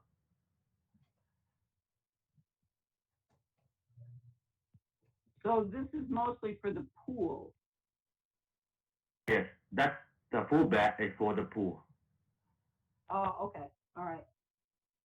And next to the laundry area, so that full bath was used for the pool to, one you can change and shower in there before, for pretty much for guests that the one to use that.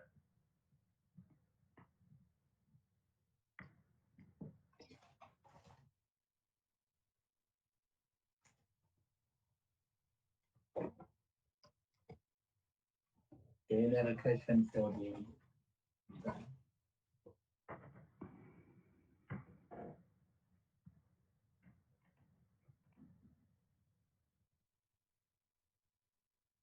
Any commissioner? No other question?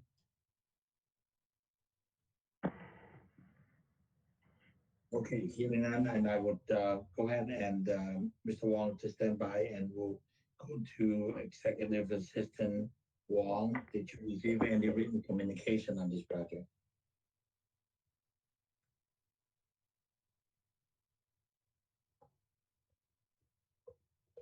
Jackie?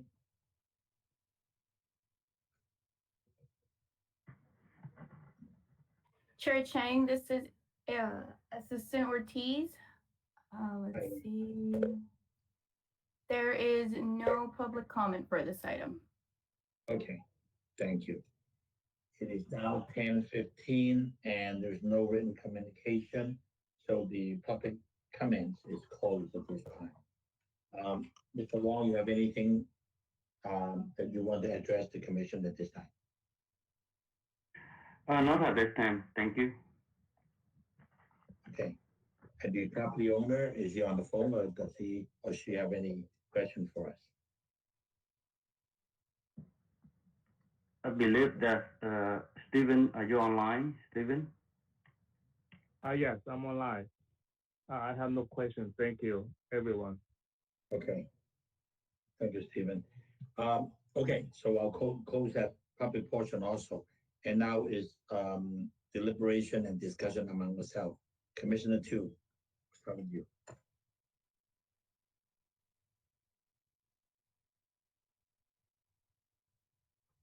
I don't have further comments. Thank you. Thank you. Commissioner Salo. Yeah, just some brief comments. I appreciate the exhibit 1 that the designer went and drew the street elevations of the adjacent properties at 109 Fairview and at 117 Fairview as well. And I think this street elevation looks well composed, and also the floor plan looks a lot better than the previous house, but no further comments. Thank you. Commissioner Denny.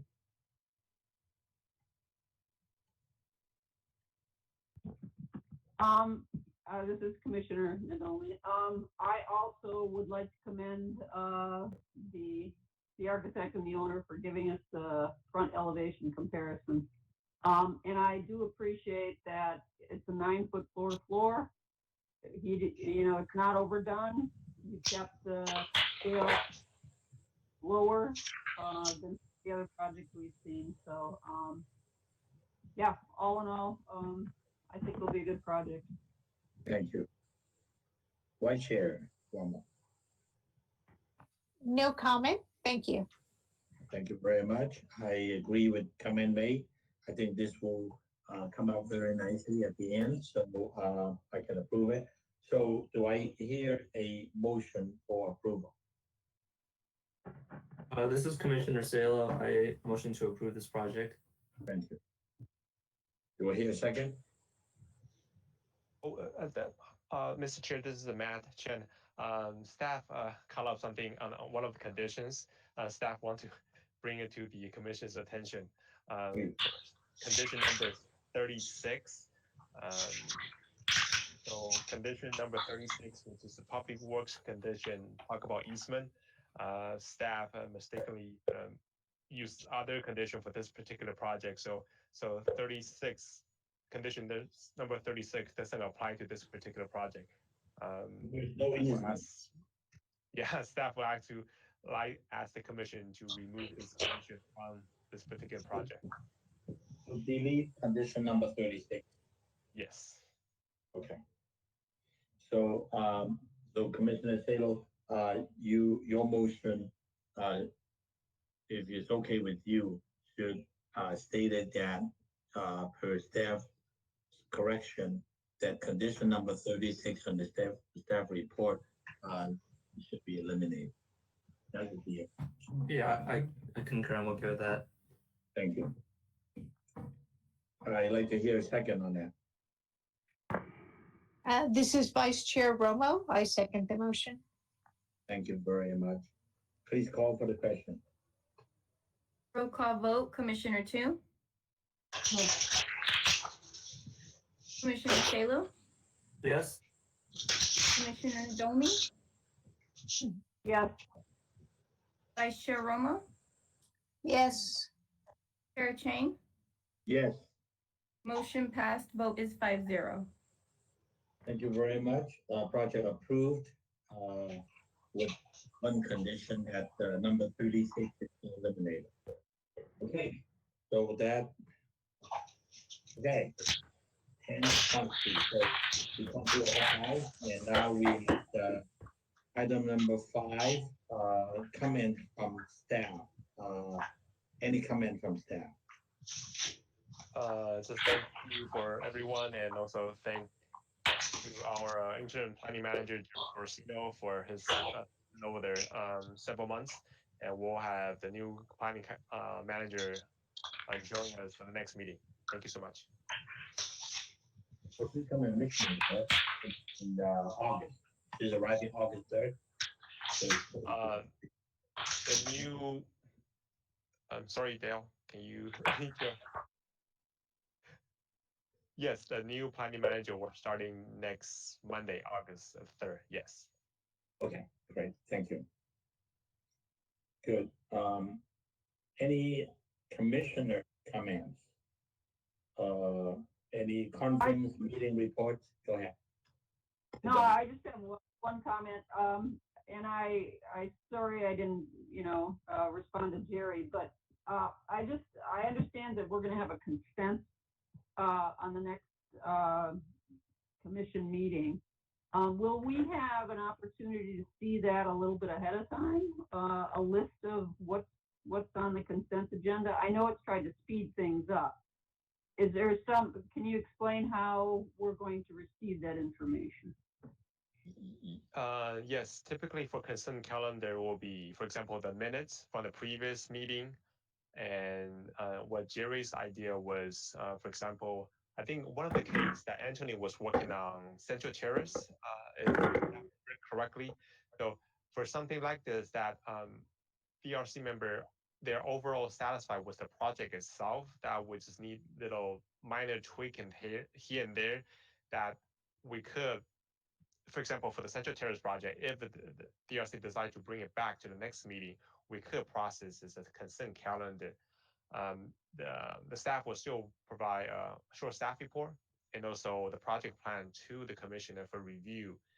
And if the commissioner desire to pull the item, what that means, you can pull the item, you want to have a more discussion about this particular item, we could still do that.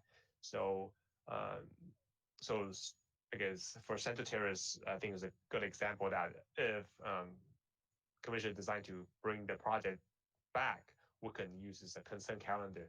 Of course, not every single continue item is a consent calendar item. For example, the one we just have, 216 Segovia, that requires a full public hearing process. We all understand that. I think consent calendar should be something like the minutes of the previous meeting or any other project that DRC is overall satisfied the project. Just a little minor tweak in there that DRC member would like to see a revised plan before you approve it. Something to a minor nature that we can process the consent calendar. Well, hopefully I just kind of answer your questions, Commissioner Dolly. Okay. Yeah, I guess we'll just have to wait and see. Yeah, right. We'll see. Again, I think if any one member feels that we should pull it from the consent agenda, we can pull it and then we can discuss that separately. But if it's something easy enough that will save some time, like even today, it's long hours and we try to. But there's so many steps we have to go through, and so that the minute is clear. Just one more thing for staff, if I may. Again, when they send in like 20, 30 pages of material brochure without any marking, without telling us which one they choose, it really doesn't mean much to me. If I have to search to find the right one that they think that they're going to use, become very difficult. So when they submit the package to us, we need to have them identify the one that they're going to use so that we make it very clear that they identify that one. So at least we know we can put it together in our mind what they're using. That will help us a lot. Any good word, Dale? Had to unmute there. No, I think a lot of these are really good comments. I think we've been trying to work with staff on how to streamline the reviews, not get into the third and fourth and fifth review with applicants. So we're trying to convert to more of almost immediately going to just sketches and just drawing on their drawings and trying not to design the project for them, but trying to get them to a point where more quickly we can go, if you can go this direction, you have a much better chance of getting in front of DRC quicker and a much better chance of success. So we've been working with Matt and Jerry and Anthony on how do we do that and how do we sort of modify the way we've been approaching the reviews. Perfect. I think the general direction is important from the first time you look at the project. If they're going down the wrong path, you got to stop them right there. Tell them don't waste time on that. It's not going to get through because no sense to create 5 neighbors that are all upset on them, and then it's just going to be very difficult. Thank you. Appreciate it. Thank you for all your. Yeah, Elena. I think having contextual design really makes a difference. I think the project on Segovia, where there's no one on the block with the garages in the front, that's going to be problematic unless they can really show us how that works well. And that project didn't make the cut. So I think having projects that are a little bit more contextual. I know that was a discussion at a previous meeting, but I think that'll make a difference. And I think also for the planners to have a really good checklist and make sure that the submittals are complete. Because if they're not complete, there's errors, then it's a greater chance that it's going to be discussed. And my colleagues, they're architects. This is their profession. They have spent decades doing these things, so they're gonna see those things. And I think if you know upfront what the expectations are, you'll have a smoother meeting. I think contextual design has been more and more of a discussion, I think, over the last 6 months or 4 months. Also, I think a willingness of looking at some projects when they come in and just go, this isn't acceptable. Whether it's the quality of the drawings or completeness of the drawings or even just the architectural approach. Sometimes that's really hard for the planners to get across of this isn't going to fly. And it's like, well, but that's what I want. And so you end up getting a submittal in anyway sometimes. But if you really look at tonight, I think all 5 applicants, we didn't have one architect. There was no architect tonight. You got one engineer, civil engineer at the last 2, and then you got the third one. Francisco is what they call associate architect, but it's not an architect. He called he's associate AIA. He's not an architect. He's not licensed. And the other 2, of course, they're not there. So you're dealing with people that are quote unquote not fully trained, or they have certain challenges. Well, of course, we have no problem. We'll work with them. I mean, they still can come up with something good. But I can understand your job sometimes gets a little difficult, Dale, because together with yours, Matt, because you're dealing with people that they think they can get away with whatever, just get a set of plan. And then the client, sometimes the owner may not even understand what they are getting. Because the set of drawing looks the same as the other set of drawing. But so it's unfortunate, but that's what we're facing. It's 5 out of 5.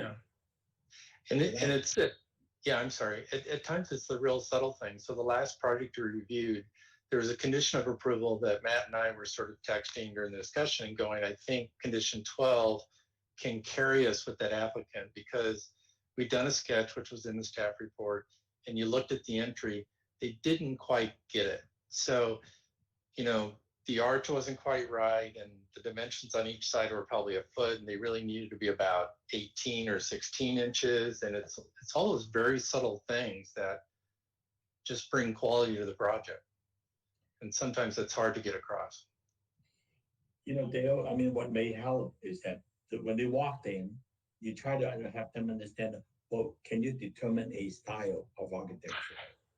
I like Tudor, I like Spanish, I like contemporary, I like Perry. So identify that and tell them to go get some books and read about the specific detail of these homes.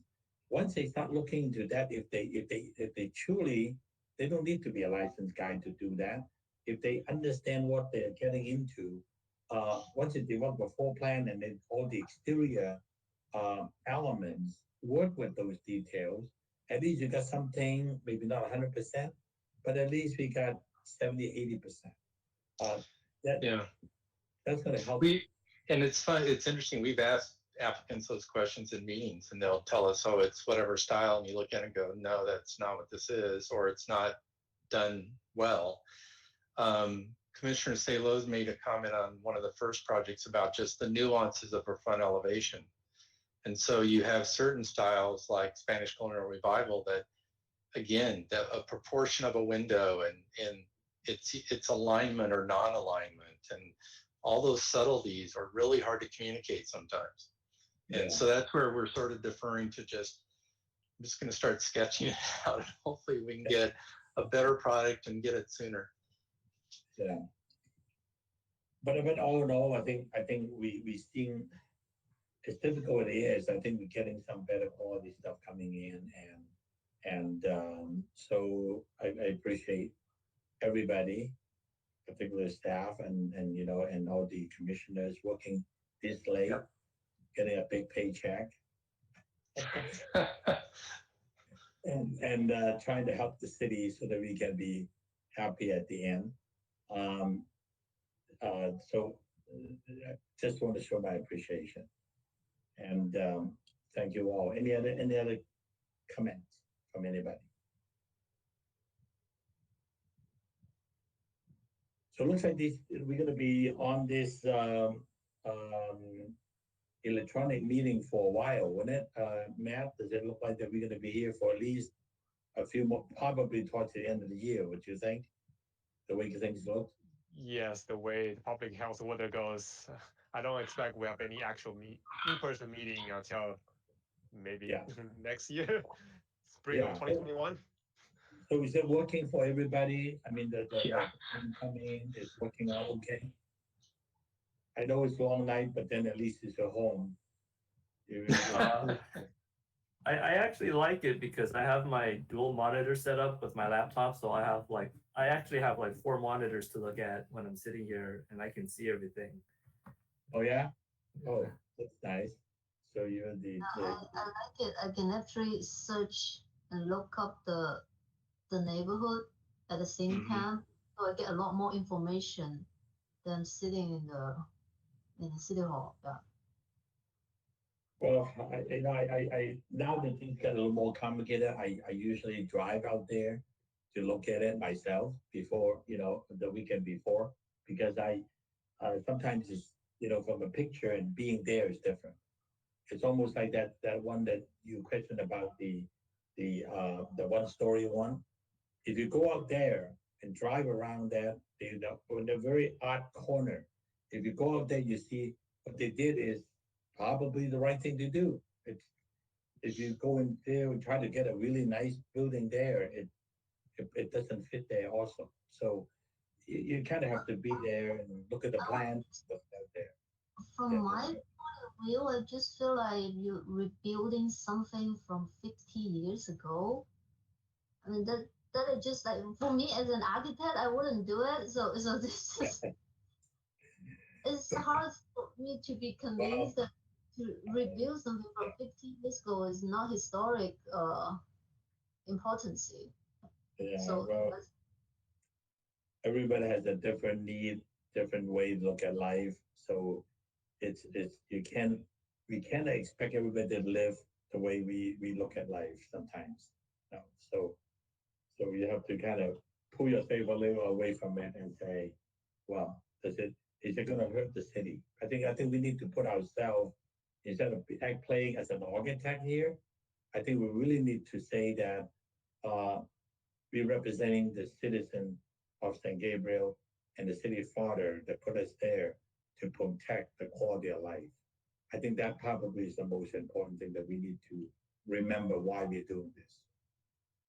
Is that going to hurt the neighborhood? Is it going to hurt the neighbors? Or it's going to be fine? I think that probably is more important than, well, I wouldn't live in that house. So it's not like I wouldn't, it's as an architect, as a planner, then I would like to see something that is been improved than something back in the 50 years ago, right? Yeah, Mr. Delwong is a civil engineer. He's not an architect. So civil engineer, they'll do engineering. So it's okay. So he's good at that, maybe. All right. I had a question for Matt, real quick before we go. Of course.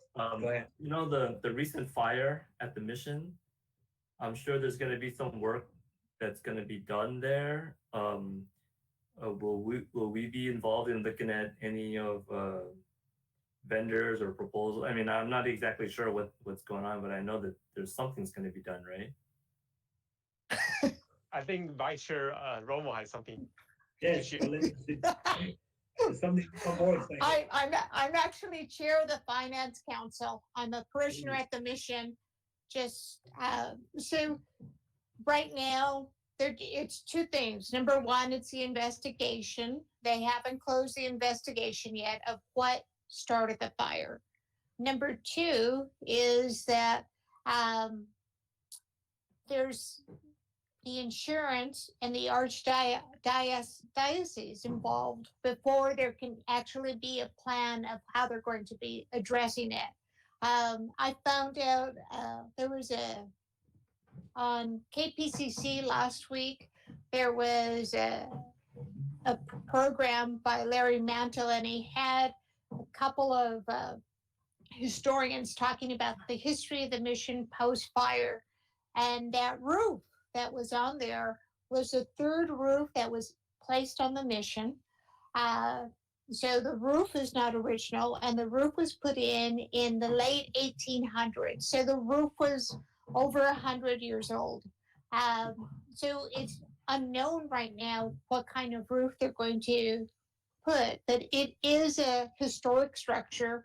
They're checking the integrity of the walls, and the mission in San Gabriel is the only building south of Monterey of its type of construction. So it's not adobe brick, it's fired brick and stone. And if you go on premise and you look at the north elevation, you can see there was a bell tower that fell down during an earthquake in the 1800s. And you can see the construction of that former bell tower there that was there. So it's really interesting, everything that's going on, but it is a historic structure. They are going to have to meet code, whatever that is for the structure. And I'm assuming that there's going to be sprinklers that are going to need to be put in. So the cost is going to go up. You know, we'll find out. We don't know what that number is going to be, but the church needs money. Did they put a price tag on how much was the damage besides the historic value? So right now there's